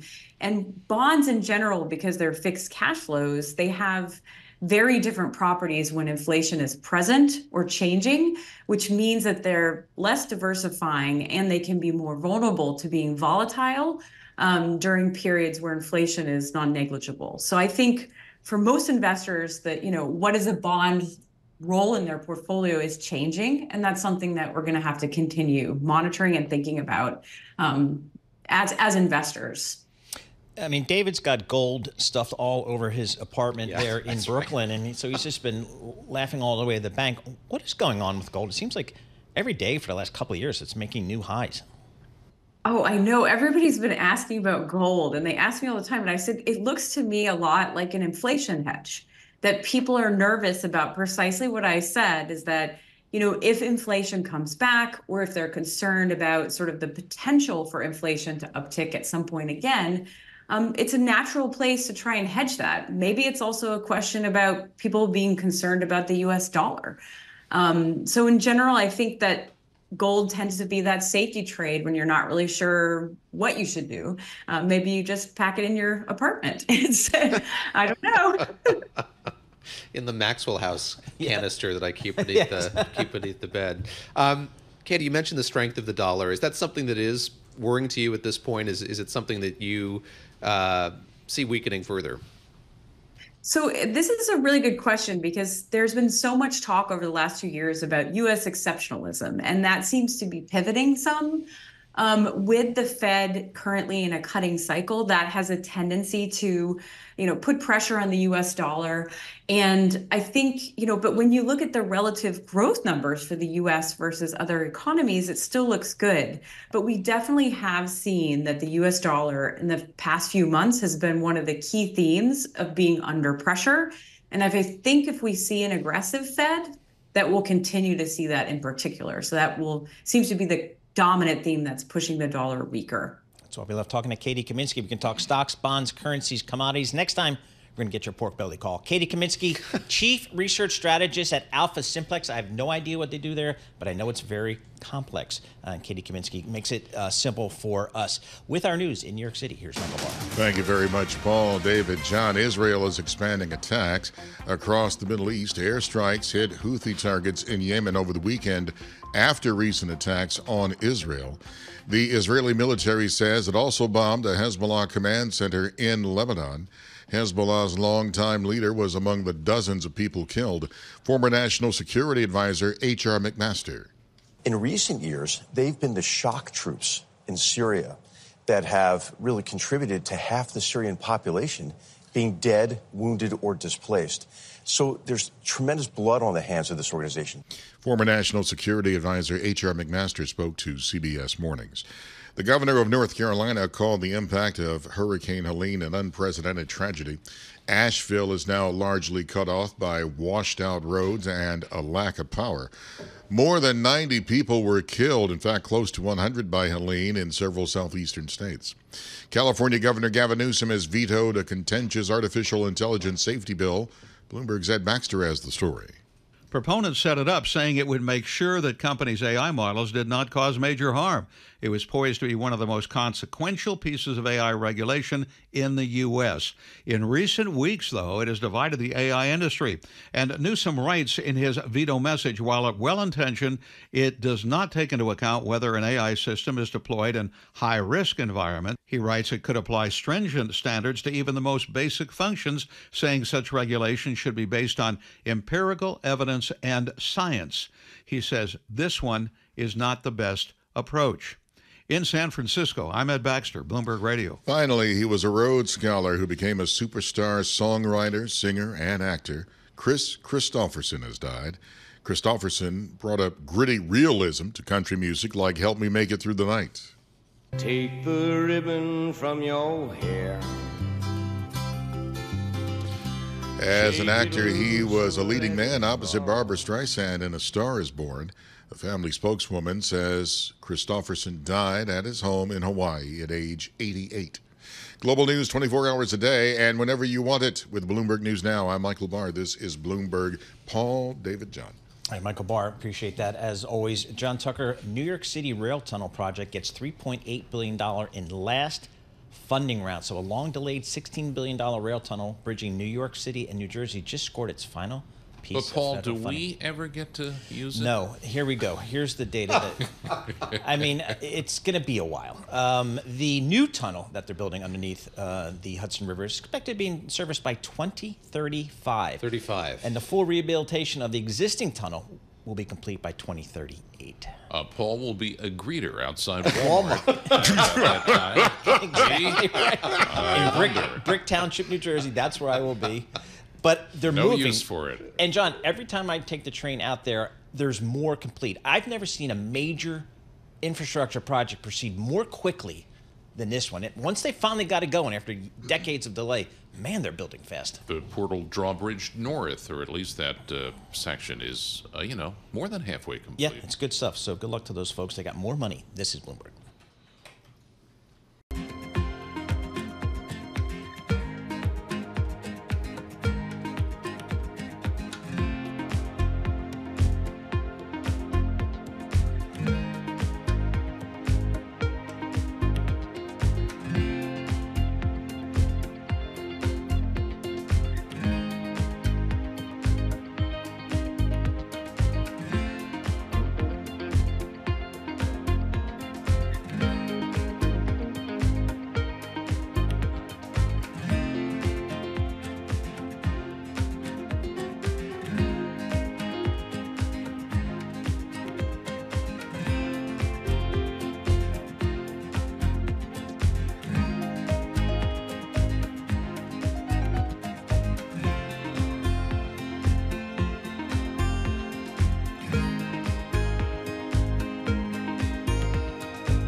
Markets, headlines, and breaking news 24 hours a day on Bloomberg Radio, Bloomberg Television, and the Bloomberg Business app. This is a Bloomberg Business Flash.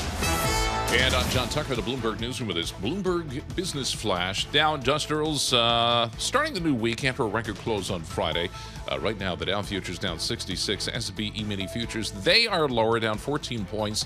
That's a decline of about 0.2%. The NASDAQ futures 68 points lower.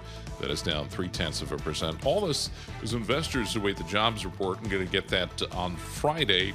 We're going to get some clues on the outlook for economic growth. Large option collar that has pinned the S&P 500, that is about to expire, so we could see some big moves. AT&T gaining after agreeing to sell its majority stake in DirecTV to private equity firm TPG. The price tag there, $7.6 billion cash. CVS Health rising as the Wall Street Journal reported that Glenview Capital Management plans to meet with the management there to propose ways for the healthcare company to improve operations. And then Stellantis dropping after slashing its forecast for the year, citing plans to lower production, spend more on promotional incentives. The market there is slowing, more competitive auto market, especially in Europe, as shares of General Motors and Ford also slipping as a result of that. Once again, the Dow futures down 65 points, S&P E-mini futures down just about 14 points. And we check the markets for you all day long right here on Bloomberg Radio. I'm John Tucker. That is your Bloomberg Business Flash. David and Paul. All right, very good, John Tucker. We have David Gura sitting in for Tom Keene. I'm Paul Sweeney. We're live here in our Bloomberg Interactive Broker Studio. We're streaming our video thing live on YouTube, so head over to youtube.com. I search Bloomberg Podcast. I search Bloomberg Live Radio. Both will kind of get you there, and you'll find us. Just hit that click thing. Video thing, the technical term. Yes, it is. That's how we roll here. All right, Jack Fitzpatrick joins us here. He's a reporter for Bloomberg Government. Jack, my question is, come the end of election night, are we going to know anything?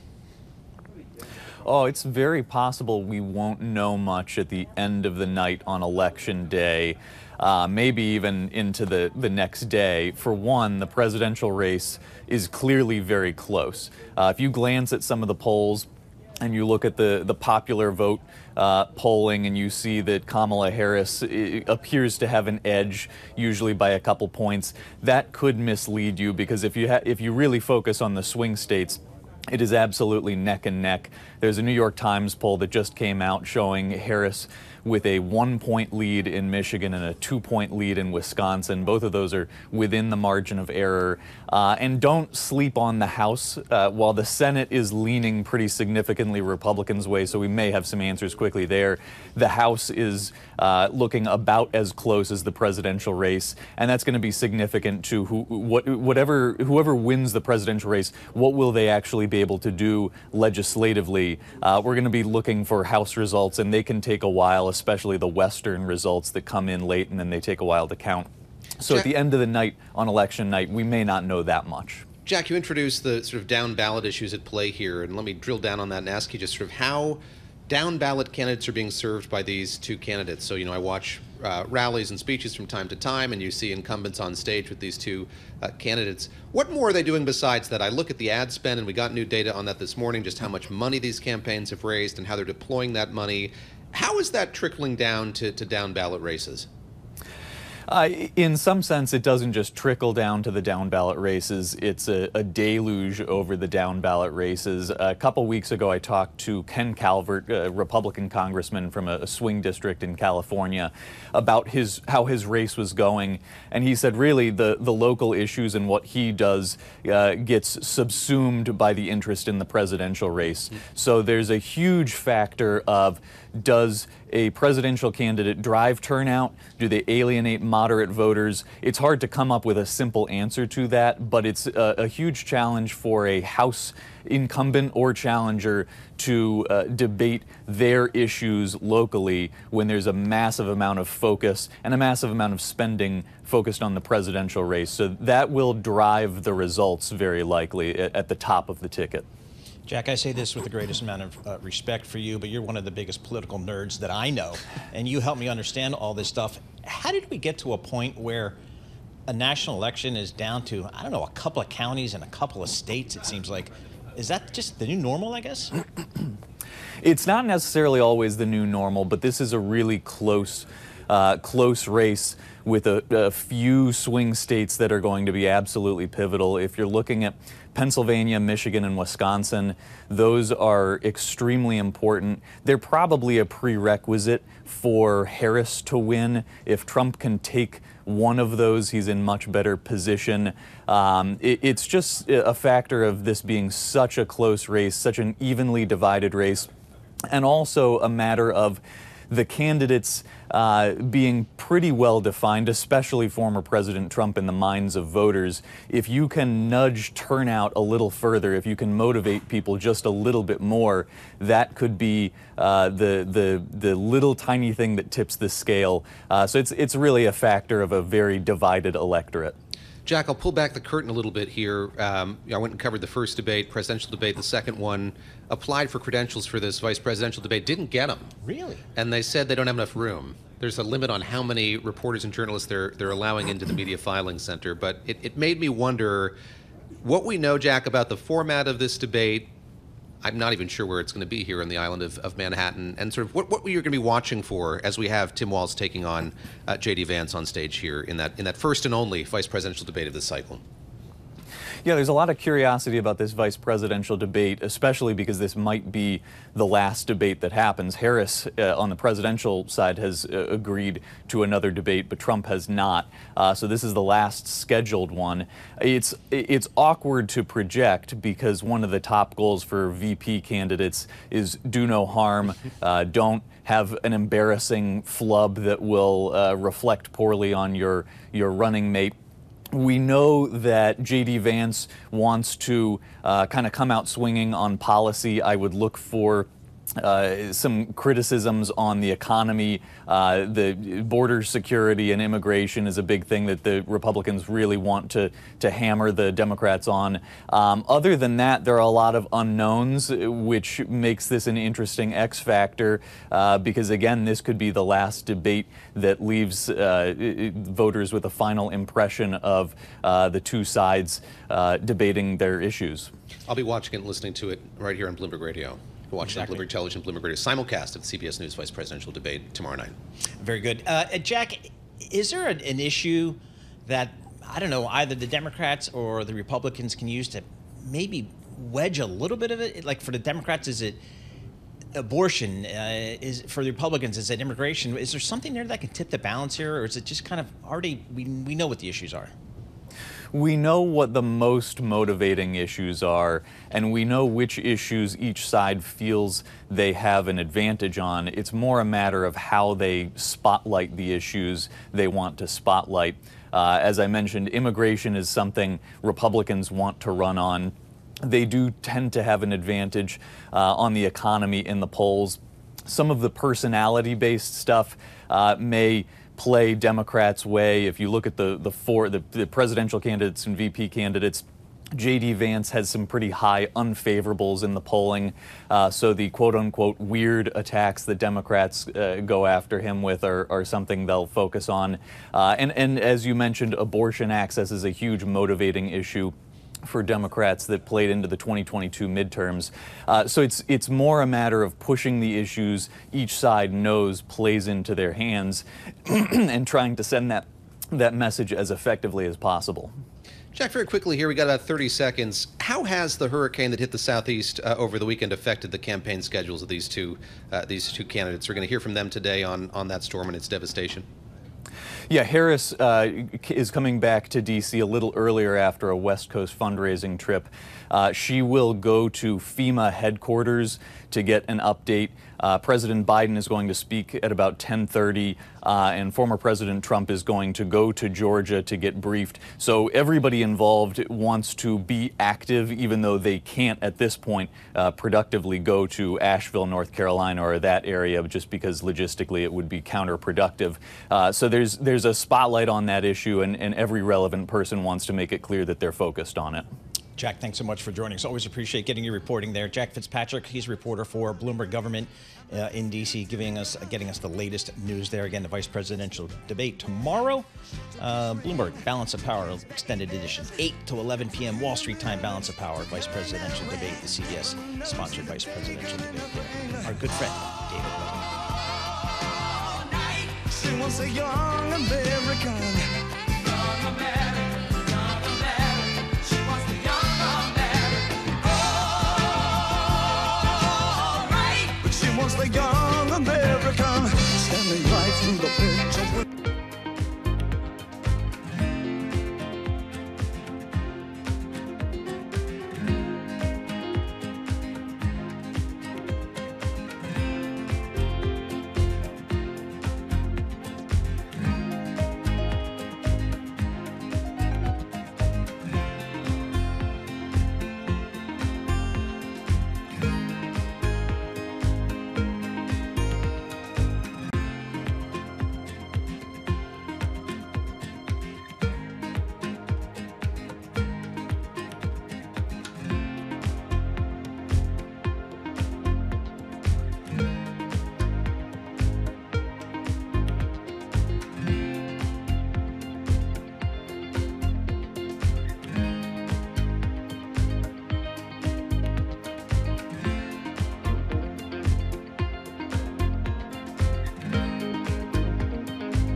This is Bloomberg Surveillance with Tom Keene and Paul Sweeney. Are these stocks under-owned by institutional Wall Street? A lot of these companies talking about generative AI. With Lisa Mateo on markets. Investors just worried about the ongoing sales slump in China. And Michael Barr with news. A ship traveling through the southern Red Sea has been attacked. The best in economics, finance, investment, and international relations. This is Bloomberg Surveillance on Bloomberg Radio.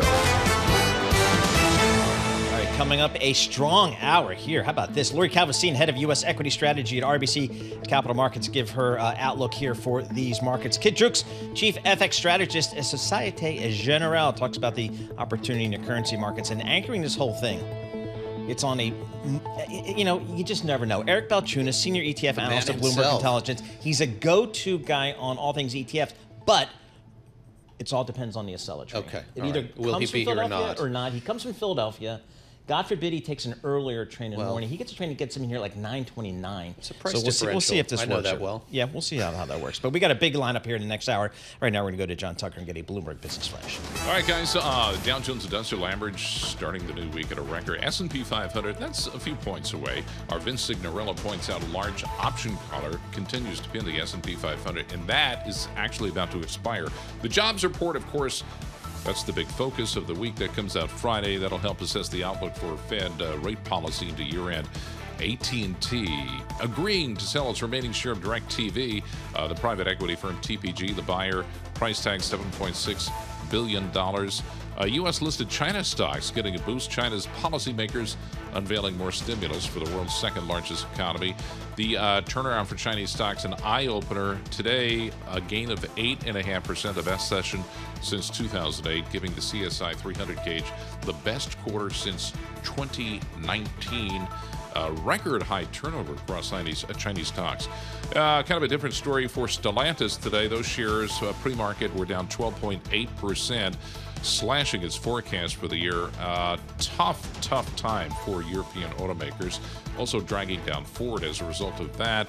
Those shares pre-market, Ford down 3%. Most actively traded in the pre-market, shares of NVIDIA down 2.6%. Dow futures right now 89 points lower. S&P E-mini futures down 13. The NASDAQ futures are 53 points lower.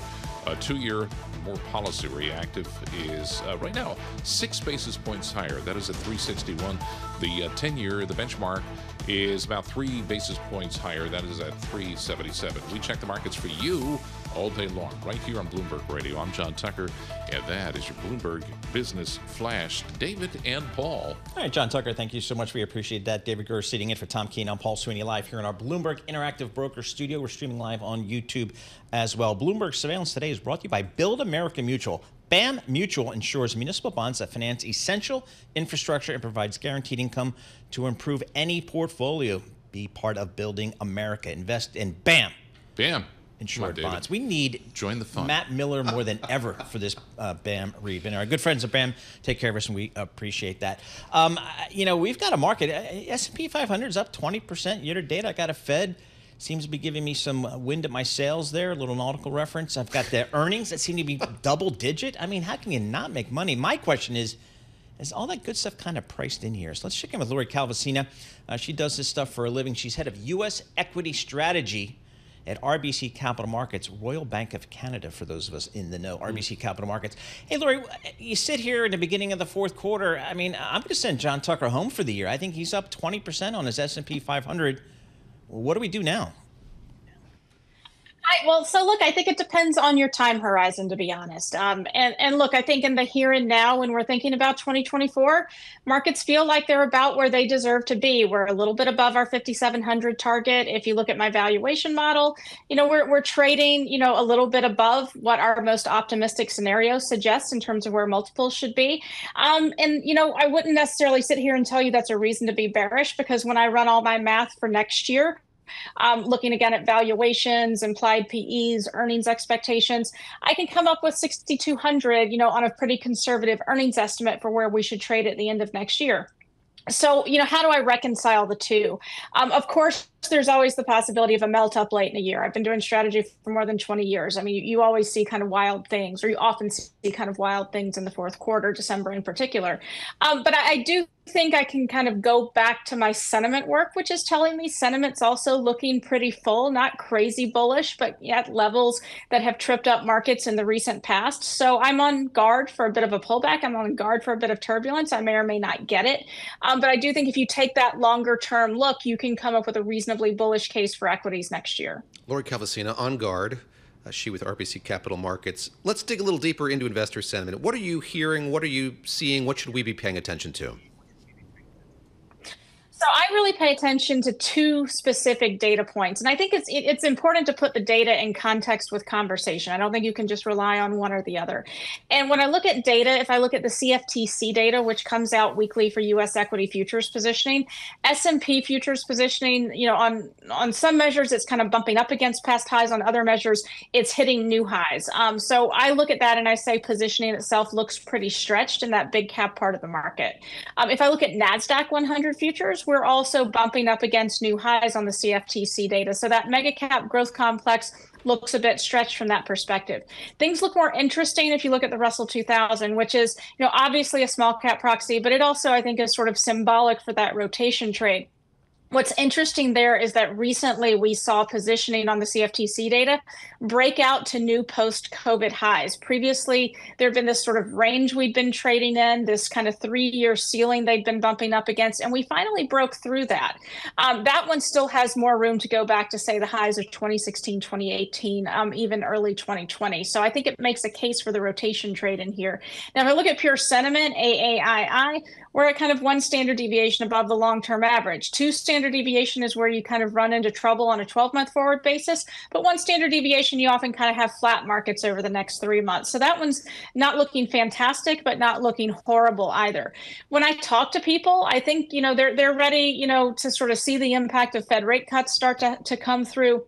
They're ready to get past the election. I think it's been a long year for a lot of folks.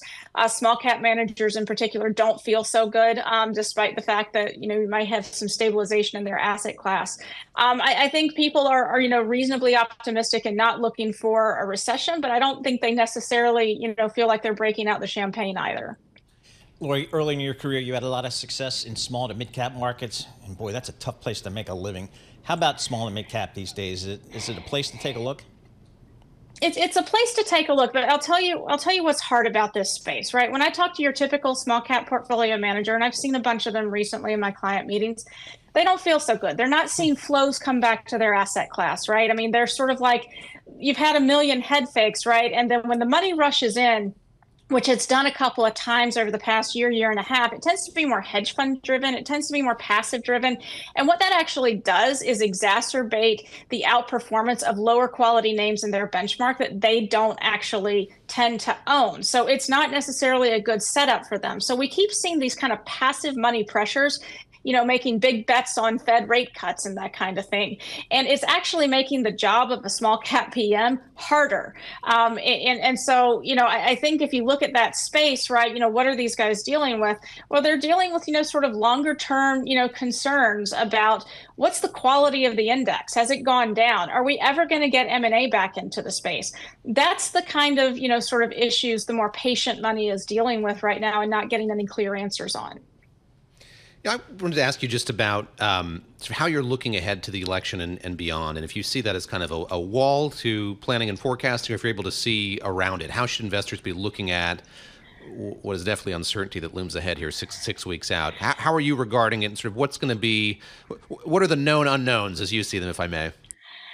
I think it's a great question. So, I kind of joke with everybody. I mean, it's such a divisive election. There's safety in numbers, right? So I tend to sort of stick to the numbers and stick to the data and stick to the trends and really stick to the domestic policy, because I think that's ultimately what stock markets care about, sort of domestic economic policy. I just get two different, sort of interest levels from U.S. versus non-U.S. investors. I think U.S. investors, the beginning of the year, we described it as staring at the sun. They look at it because they had to answer questions and sort of do their due diligence, but really people didn't want to spend a lot of time on it. I kind of feel like we got away from that for a little while after we had the change of the race and Harris coming in, but now I feel like we're starting to get right back to that. But if I talk to your typical non-U.S. investor, I talk to a lot of Canadian and European investors in particular, they still want to know what the playbooks are. What should they buy? What should they sell? So it's just a different mentality. We do see companies, if you look through recent earnings call transcripts, they've added the election to the list of things, that are sort of clouding the outlook. I do think, more than anything, this is just an event we need to get through. We need to alleviate that uncertainty. And one of the stats I always show people in my marketing meetings is if you look at the historical performance around the balance of power in equity markets, your two best scenarios are Republicans control everything, or a Democratic president and a split Congress, or Republican Congress. And, it sort of goes to show, right, that stocks can do well in a variety of environments. And if you take any balance of power, stocks do tend to go up. Those just happen to be the two most powerful ones. So I tend to think of these events as short-term repricing of risks on domestic policy. You need a resolution, right? If you go back to 2000 rather, we didn't have an immediate resolution, and the market did not get its usual year-end pop. So that's another thing we tend to highlight to people in our meetings. All right, Lori, thank you so much for joining us. As always, Lori Calvasina, head of U.S. equity strategy at RBC Capital Markets. She was a resident of the Lawn in Charlottesville. There you go. You've got to be smart or influential to get there. Absolutely. With our news in New York City, here's Michael Barr. Thank you very much, Paul, David, John. Floodwaters threaten more damage in Georgia and South Carolina as the U.S. South reels in the aftermath of Hurricane Helene. The storm killed around 100 people and destroyed homes. Helene left millions without power. Duke Energy spokesman Bill Norton says restoring power is going to take several days. The mountain zone of North Carolina is really inaccessible in many areas due to mudslides, flooding, blocked roads that everyone else has seen. It's limiting our ability to assess damage and begin making repairs.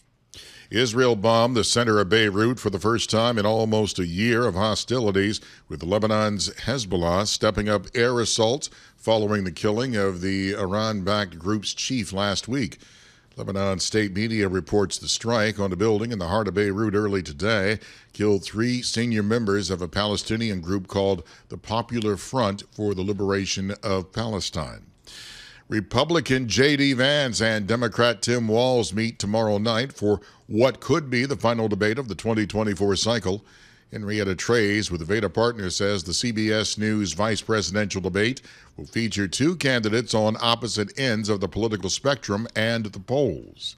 J.D. Vance in particular is the least popular person across the four people on the ticket right now. Tim Walz is the most popular. So I think what they're going to be trying to do is generate a momentum event that, captures voter attention, not tomorrow night, but the days ahead as the internet gets their hands on it. Henrietta Treyz with Veda Partners. Now catch the CBS News Vice Presidential simulcast on a special edition of Bloomberg's Balance of Power. It begins tomorrow night, 8 p.m. Wall Street time on Bloomberg Radio and TV. Global news 24 hours a day and whenever you want it. With the Bloomberg News Now, I'm Michael Barr. This is Bloomberg. Paul David John. Michael Barr, thank you so much. So you did not get an invite to the vice presidential election. No. Why and how unusual is that? It is unusual. The first debate between Biden and Trump was so strange for many reasons, but in part we were in this basketball arena and they were in another room.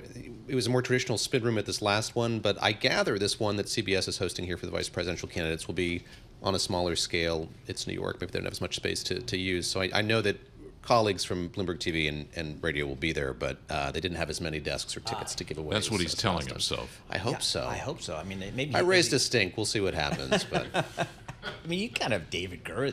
I mean, what other reporting do I want to hear? Yeah. I mean, all right. I Just mean, not I would the take it same. personally if it were me. Personally, S&P 500 off 9 points. That's not much. This is Bloomberg.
Markets, headlines, and breaking news 24 hours a day on Bloomberg Radio, Bloomberg Television, and the Bloomberg Business app. This is a Bloomberg Business Flash.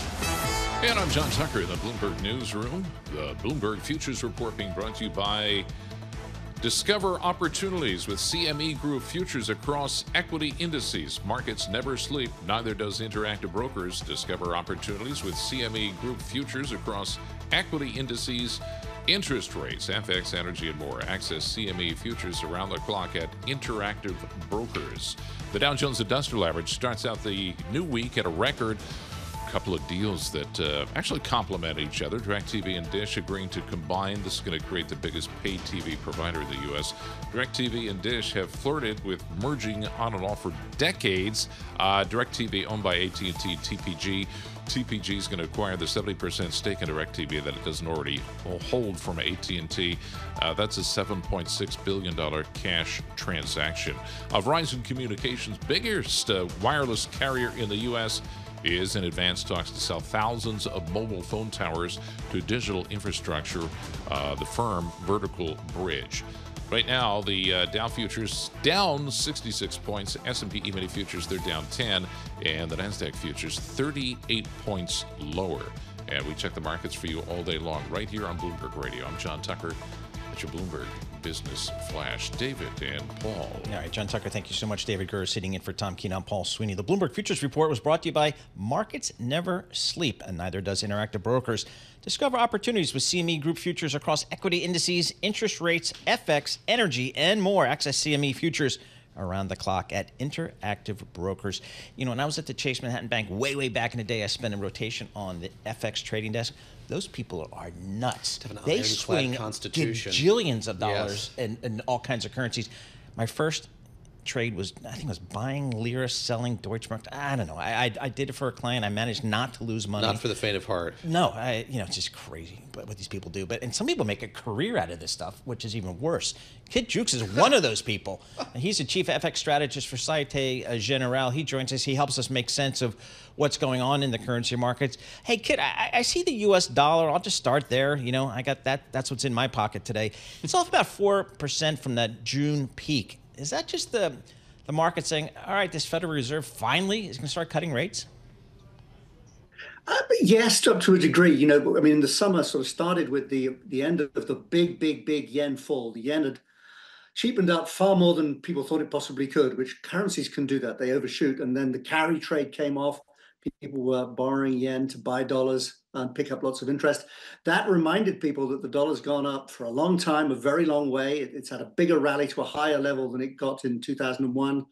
And it's there because of US exceptionalism. It's there because of higher US rates. And it started to come down. And part of the trouble is if you try to add up how many dollars the rest of us have bought, the US net international investment position is negative 21 trillion odd dollars. So the rest of us who have nothing useful to do with our money in our domestic economies have been lending, shoveling, investing money into the United States dollar for the last few years and have suddenly realized that, hey, it's gone up a long way. Maybe I should hedge some of this exposure or reduce some of this exposure.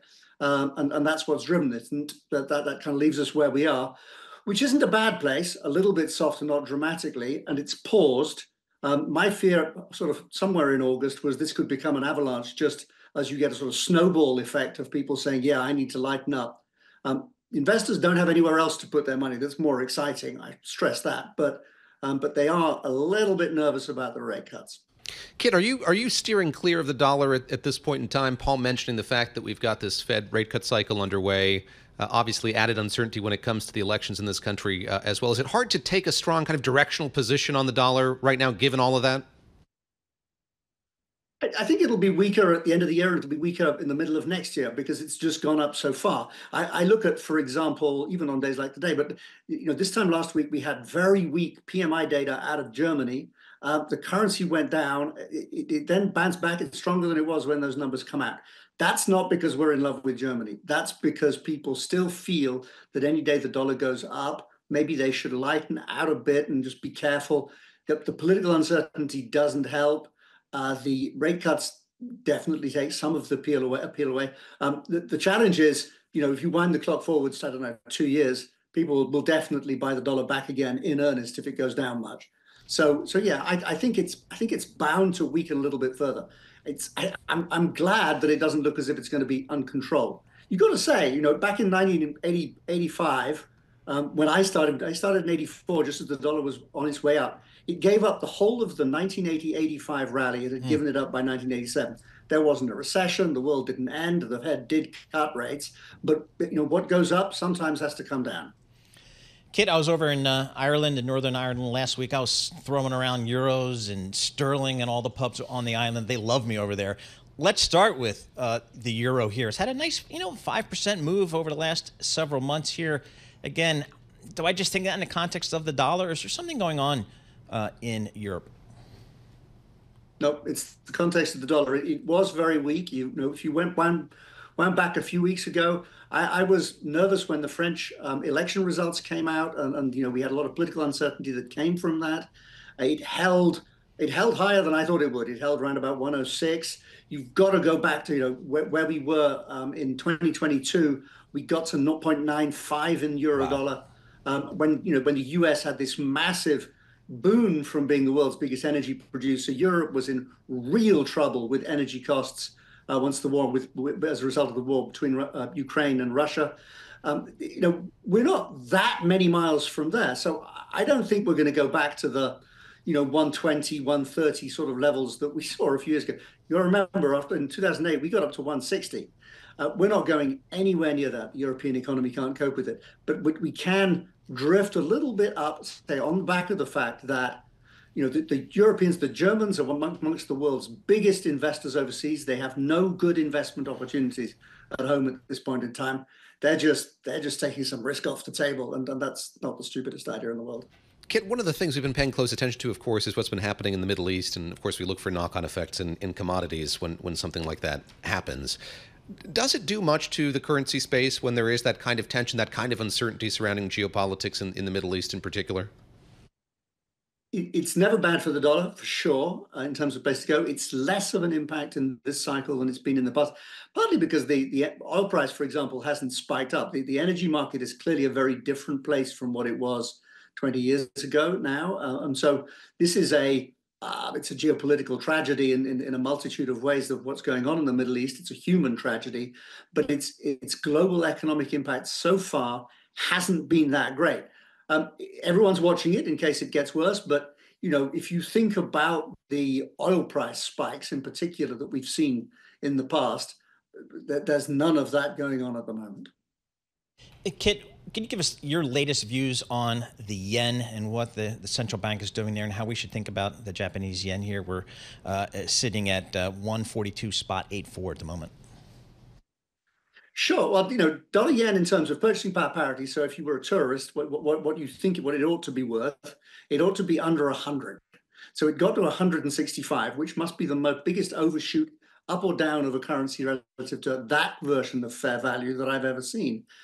It came back from 165 to 140 too fast. So it's ridiculously cheap. But if you get your currency up 25% quickly, or whatever that is, 20% quickly, that's disinflationary and doesn't help the policymakers. I think they've done a great job of taking the heat out of it and stabilizing the situation in a sort of 140, 145 range for a while. That means that although we look as if we will get rate hikes from the Bank of Japan, we have a new prime minister who's going to be supportive of higher rates.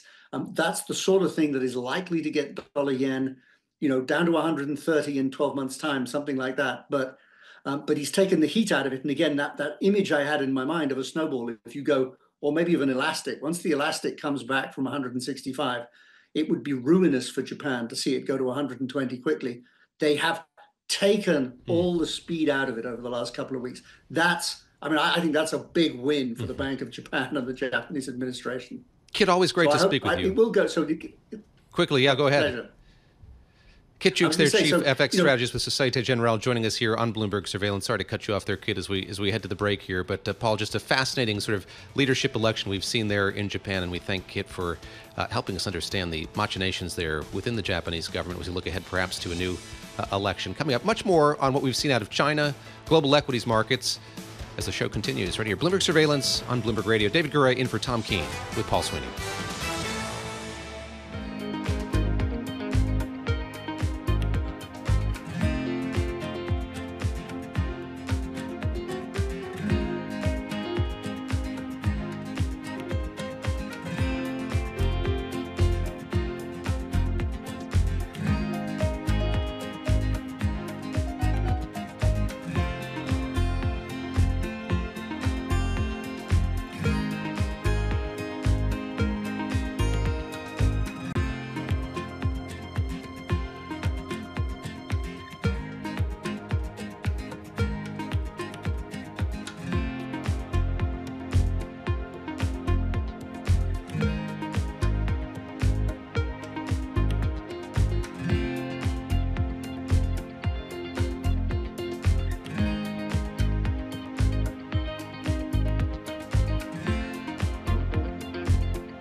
Markets, headlines, and breaking news 24 hours a day on Bloomberg Radio, Bloomberg Television, and the Bloomberg Business app. This is a Bloomberg Business Flash.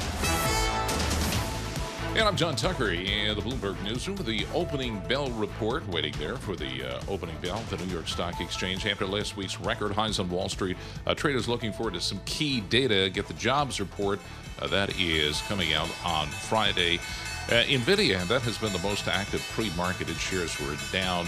And there you have it, the opening bell of the New York Stock Exchange, S&P 500 right now. Out of the gate, 12 points lower. That is down 0.2%, 57.25. I had mentioned that Vince Signorello was telling us there is a collar on the S&P 500. That is set to expire today. Dow Jones Industrial Average right out of the gate, 54 points lower. That is down 0.1%. We're at 42,245. The NASDAQ 100, 46 points lower, and that is down 0.2%. AT&T shares up about 0.5% in the early going. And we check the markets for you all day long right here on Bloomberg Radio. I'm John Tucker. That's your Bloomberg opening bell report. David and Paul. JT mentioned Vince Signorello. He and Cameron Christ, they have absolutely killed the work from home thing. Nobody does it better. My hat's off to them. Me too. They're the best. I mean, their work gets better and better. That's not intended as any sort of criticism on Paul's part. No, I just think these guys Although he kill it. freaks out when nobody comes into the office. Well, he just wants a little notice. That's all. I just know. want a little. He needs company. Exactly. I'm old school, as the kids say. I'm glad to provide that today. John Tucker, thank you so much. David Gura sitting in for Tom Keene. I'm Paul Sweeney. We're live here in our Bloomberg Interactive Broker Studio. We're streaming live as well on YouTube. So head over to youtube.com and search Bloomberg Podcast. All right, I was over in the motherland, over in Ireland last week, seeing the people, seeing the family. Apparently, Japan, the PBOC was pretty active last week, David, and I think that's good news. Certainly good news for folks that own Chinese stocks like Alibaba. But what does it mean here? Amanda Rebello joins us. She's head of X-Tracker Sales, U.S. Onshore at DWS Group. She joins us here in studio. Amanda, thanks so much for joining us here. Again, what did you make from the PBOC last week and what they're trying to do to the Chinese economy here?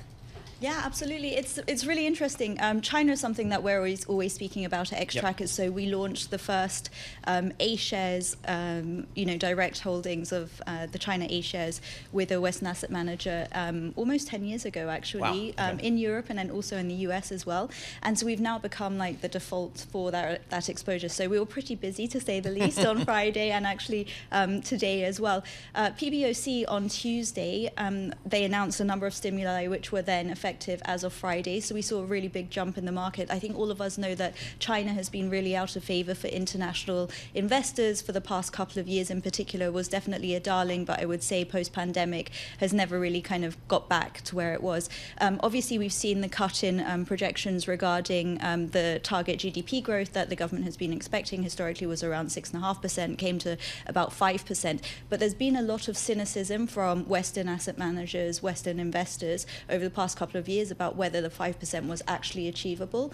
And so what we saw on Friday effective was some changes in rates policy more broadly. So first of all, we saw decreases in the reserve requirement ratio, and then we also saw a cut in the 7-day reserve rate as well. What these two together have done is that actually it's injected the Chinese economy with 1 trillion yuan, which is now available for investment.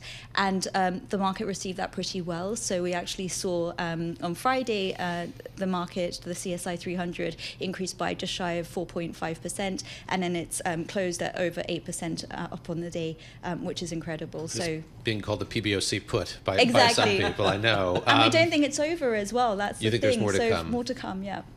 I'm curious, you talk about the sort of investor skepticism that there's been the backdrop to all of this, and I wonder how curative you think these efforts are going to be in allaying those concerns. So given that skepticism or fear about the state of the Chinese economy, is this in a way alarming? Does it engender more confidence? How do you see it sort of playing out, I guess, attitudinally? I think we've seen it as pretty positive. We and also our joint venture partner Harvest, who are headquartered out of Beijing.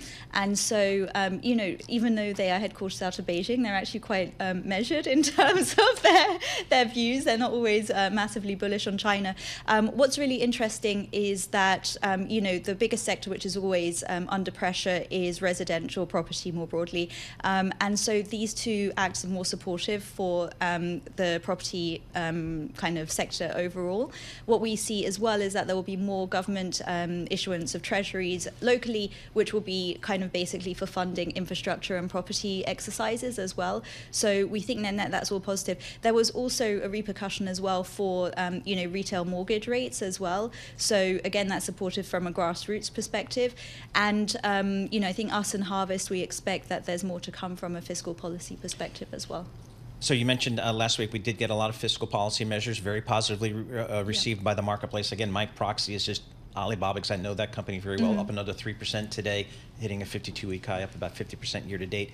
But still, my big issue, and I think for a lot of investors' issue, is why China still may be uninvestable. I just don't know what the government's going to do. Any given day, they can come along and say, tech, we don't like you. Yeah. And we're going to enact a bunch of policies that are going to impact your business. And there's nothing an investor can do. How do you view that risk when you talk to clients? I guess the geopolitical risk, the just within China? Yeah, so we do think that China, I mean, there's no right or wrong answer. I mean, that's what's making markets interesting as well, these diversions in thought. So, while we have been speaking about our Asher and our ASHS tickers with investors, for those that are more cynical and maybe have a similar view to you, Paul, in terms of what are the surprises that can happen, we've actually been speaking to investors for coming up to a year about a fund that we launched in collaboration with Solactive and J.H. Whitney, which is CRTC.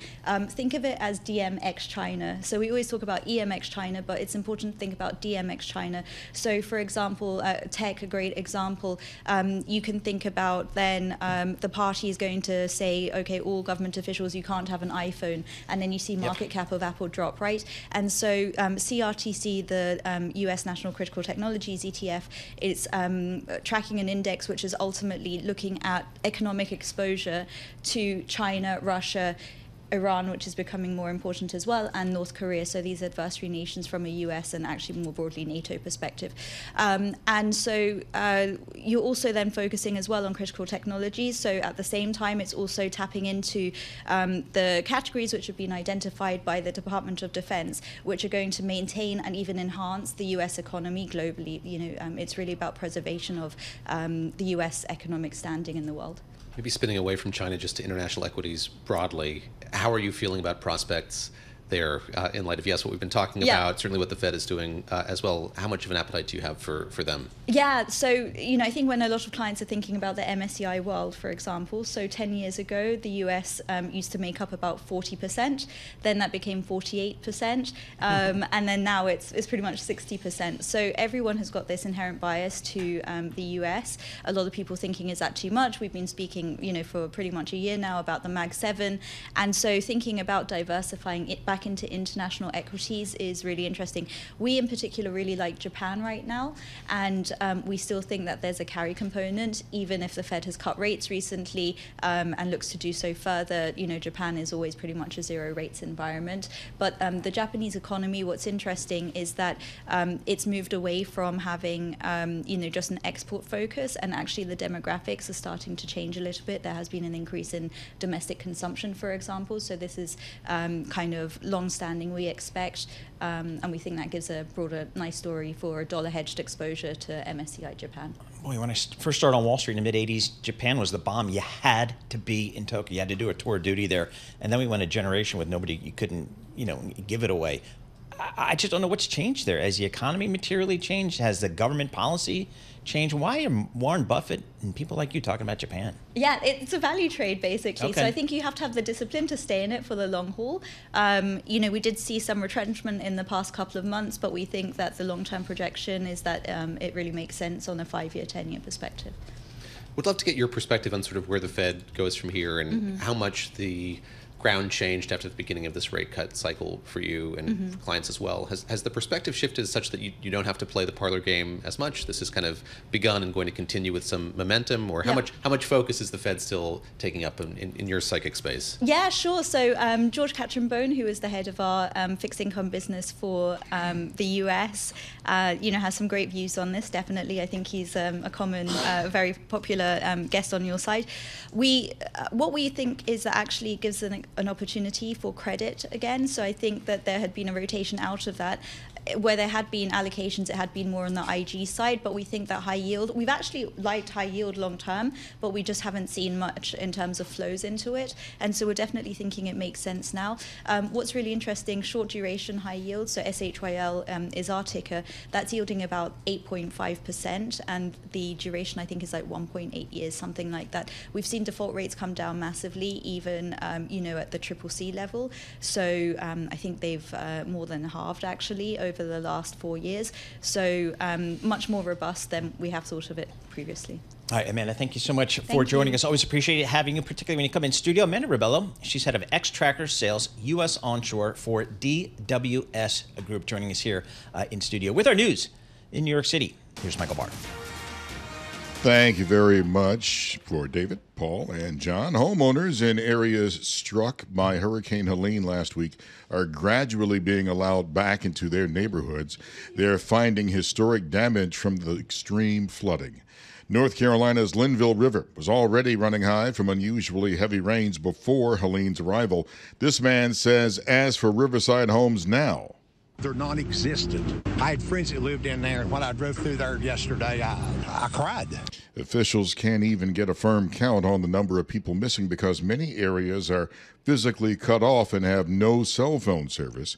About 100 people have died because of Helene in several southeastern states. The acting leader of Hezbollah is promising to keep fighting Israel even after strikes today that killed more of the Iran-backed militant group's senior leadership, as well as the top Hamas official in Lebanon. Bloomberg's Jumana Bersetchi is tracking the latest developments from Dubai.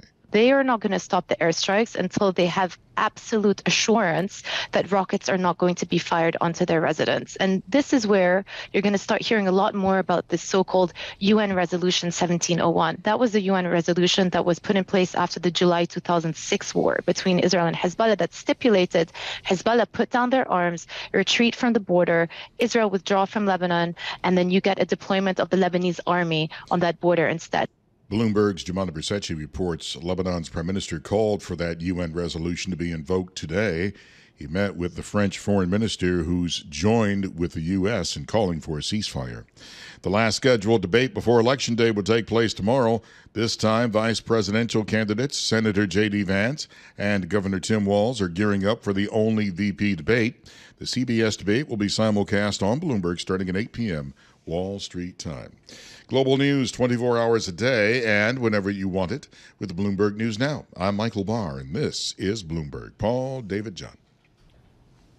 All right, Michael Barr, thank you so much. We appreciate that. Looking at this red headline that just came across the Bloomberg terminal, GM shares fall 3.4%, Ford down 2.9% amid Stellantis outlook cut. It just feels like, it's almost uninvestable, that sector, because you just don't know how this transition to EVs is going to go. I guess we started with great fanfare and great numbers out of Tesla for years, and then these auto companies went all in, making huge investments.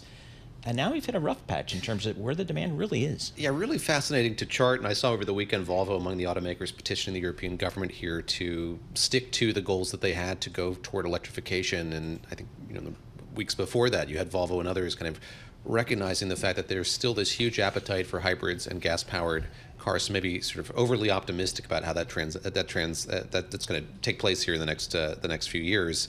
But clearly a huge problem, not just for European automakers, but American ones as well. And but you see the Chinese really taking the lead on electric vehicles, and that's great for them, and it's tough for everybody else who's competing in China. But what does it mean strategically for this industry going forward if China becomes maybe a much bigger than anticipated competitor? What does it mean for the industry? Yeah, they with so much know-how about this, obviously a lot of the materials as well behind them, not cheap or easy to get them here. Yeah, exactly. So it is a tough sector to sled there for investors as they think about kind of managing the transition from gas engines over to electric. So we'll have to play on that. But again, some weakness in the auto stocks here. S&P 500, we are open and we're down about 0.1%. This is Bloomberg. Good morning.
Markets, headlines, and breaking news 24 hours a day on Bloomberg Radio, Bloomberg Television, and the Bloomberg Business app. This is a Bloomberg Business Flash. And I'm John Tucker in the Bloomberg Newsroom with this Bloomberg Business Flash. Major averages right now, mixed to little change as we start the new week. Only 4 of the 11 major industry groups in the S&P 500 higher right now. Consumer staples, that's in the lead, and the biggest drag, that is coming right now from materials and utilities. The S&P 500 5 points lower. That's down 0.1% at 57.32. The Dow Jones Industrial Average, after closing at a record on Friday, right now it's down 216 points. That's a decline of about 0.5%. And the Nasdaq 100, 17 points higher. That is up 0.1%. Tough times for the European car makers. You have Stellantis, after its warning, that is down 12.6% in the early going after they cut their outlook. AT&T shares down about 1%. DirecTV and Dish agreeing to combine. DirecTV owned by AT&T and TPG. TPG also is going to acquire the 70% stake in DirecTV it doesn't already own from AT&T for $7.6 billion. And China, worth mentioning again, the CSI 300 index jumping as much as 9.1%, the most since 2008. That's helping lift ADRs of Alibaba. Alibaba ADRs right now 3.3% higher. And we check the markets for you all day long right here on Bloomberg Radio. I'm John Tucker. That's your Bloomberg Business Flash. Paul. All right, JT, thank you so much. We appreciate it. All good news. And David, too. Exactly. I was waiting for the and David. Forgot your name. David Gura sitting in for Tom Keene. That's John. who he is. Tom Keene. We'll be back tomorrow. We give him a little day off, and I hope he's enjoying himself here. And we're it's live like an official timeout. Yes. He's got, Yeah, exactly. He should be taking long weekends and just chilling. I mean, come on. He's Not his style. I know. He's a grinder. He's a grinder. Yeah. We're here in our Bloomberg Interactive Broker Studio. We're streaming live on YouTube as well. Well, I can tell you that Amtrak today is on or close to schedule. Why do I say that? Because no one is immune from Paul's ire. Eric Balchunas is actually in the chair next to me on time. So thank you to Amtrak and the Acela folks for delivering him from the town of brotherly love up to New York. Eric, talk to us about, in a rate-cutting world, what do you expect? Where do you expect the funds to flow in ETFs in a rate-declining world? It's been a while. I mean, you know what's interesting is if you look at equities this year, so the S&P is up 21%, and most of that is before the Fed cut. Yep. So I just think people love stocks no matter what. So I really think we're just going to continue to see flows. The third quarter for ETFs was a record breaker at $280 billion, and the top 3 flow getters were VU, SPY, and IVV, all the S&P 500 ETFs. So I don't really see anything changing, people plowing money into the S&P. Now, around the edges, you could see some ETFs that fell on hard times maybe have a comeback. ARK is a good example. You know, ARK is down in the dumps. It's almost inversely. This is Cathie Wood's flagship ETF that invests in a lot of sort of non-profitable tech names that rely on the debt market. So when rates get lower, those companies are valued a little better. And if you look at the price of ARK, it's almost inversely correlated to the interest rate. So now that rates are falling, ARK, could it see a third act? It's rare to get a second bite at the apple with investors, but ARK is somewhat of a special case. Thematic ETFs, they could come back. And bond ETFs. Bond ETFs are also, it's amazing. They're 57% above their annual flow record. And that was almost all done in a higher rate environment too. Part of this story is just the ETF vehicle, clearly. But definitely, I think the 60-40 is clearly alive and well. And I don't see it changing by the end of the year, but who knows? Famous last words. Let me stick with ARK if I could. And I looked at your latest report for Bloomberg Intelligence, active ETFs in a rate-cutting world. Something stood out to me is that, yes, investors left ARK, but not all of them did. And I wonder how can you explain the staying power of the Cathie Wood investor despite the fact that rates were high as they were? Too bad Tom's not here because he would love and hate this at the same time. Yes. Jack Bogle. Okay. Cathie Wood is one of the biggest benefactors of Jack Bogle. And what do I mean? The more people over the last 20 years sort of married index funds, put them in their core and never touch them, they are looking for a little of excitement, and something to decorate their portfolio with. ARK was perfect for that. It had 98% active share to the S&P. She's talking about, robo-taxis and virtual surgeries, and you're like, wow, if she's even partially right, I want to participate. So the story was good. So people put a little bit on top of the S&P. It's like a seasoning. It is a seasoning. Yeah, absolutely. If that was your main account, they would have lost all their investors, frankly.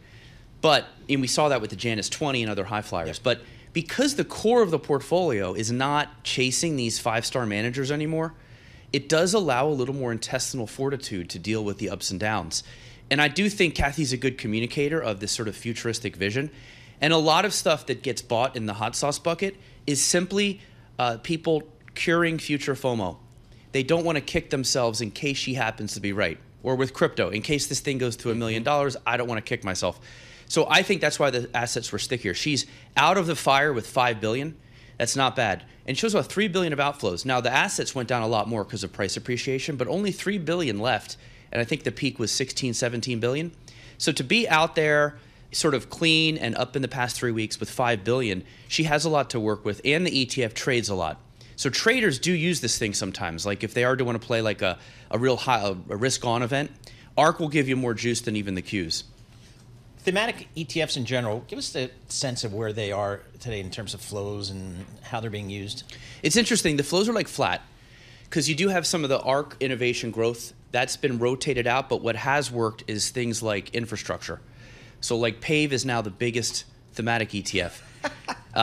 And what happens with themes is themes are really repackaging growth and value in more narrative-focused, easy-to-understand ways. So when value's in favor, there's a theme for that. You know, natural resources, infrastructure. When growth's in favor, that would be more the Cathie Wood lane. Innovation, AI. AI is also doing pretty good this year regardless because of this sort of NVIDIA story. So in themes, you've got this like massive, like 25 different themes. And you'll see inflows here, outflows there. So they kind of they equal out to like net zero. But underneath, there's certainly a lot of shifting going on. But we're pretty bullish on themes, again, because they do complement a cheap beta core. They don't really compete with it. I just can't get over this $10 trillion figure that I saw, that in the U.S. ETFs hit that $10 trillion. How big a deal is that as you look at this with a longer context, and sort of what does it portend about where this industry is headed? Well, look, it gives me more job security. That's fair enough. Upgrade them on the train. Yeah, no, I bet right. In around 2007, I was just dedicated my whole career to ETFs, and luckily it worked out. But if another vehicle comes along, we'll morph with that. But right now, this is the vehicle. It's, again, it just got everything going for it. Liquid, cheap, and you've got the regulatory structure behind it and the SEC's blessing. It's just got it all.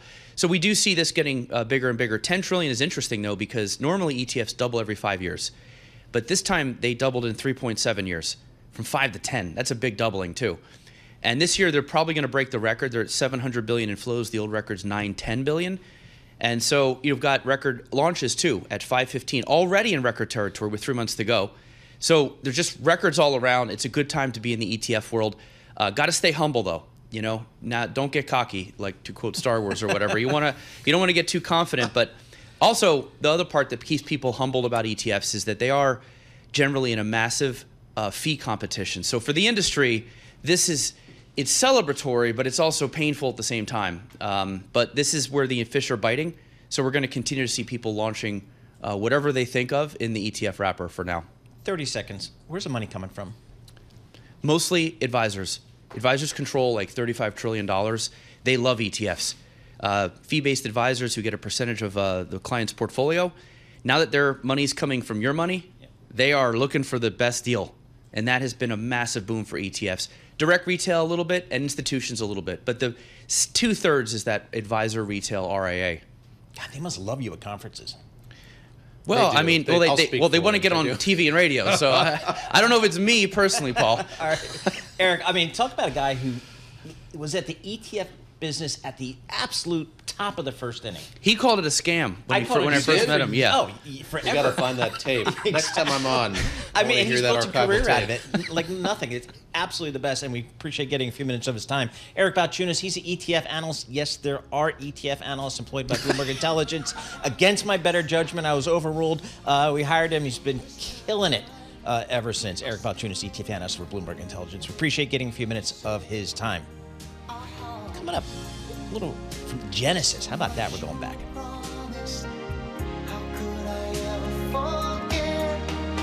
Listen, you know I love you, but I just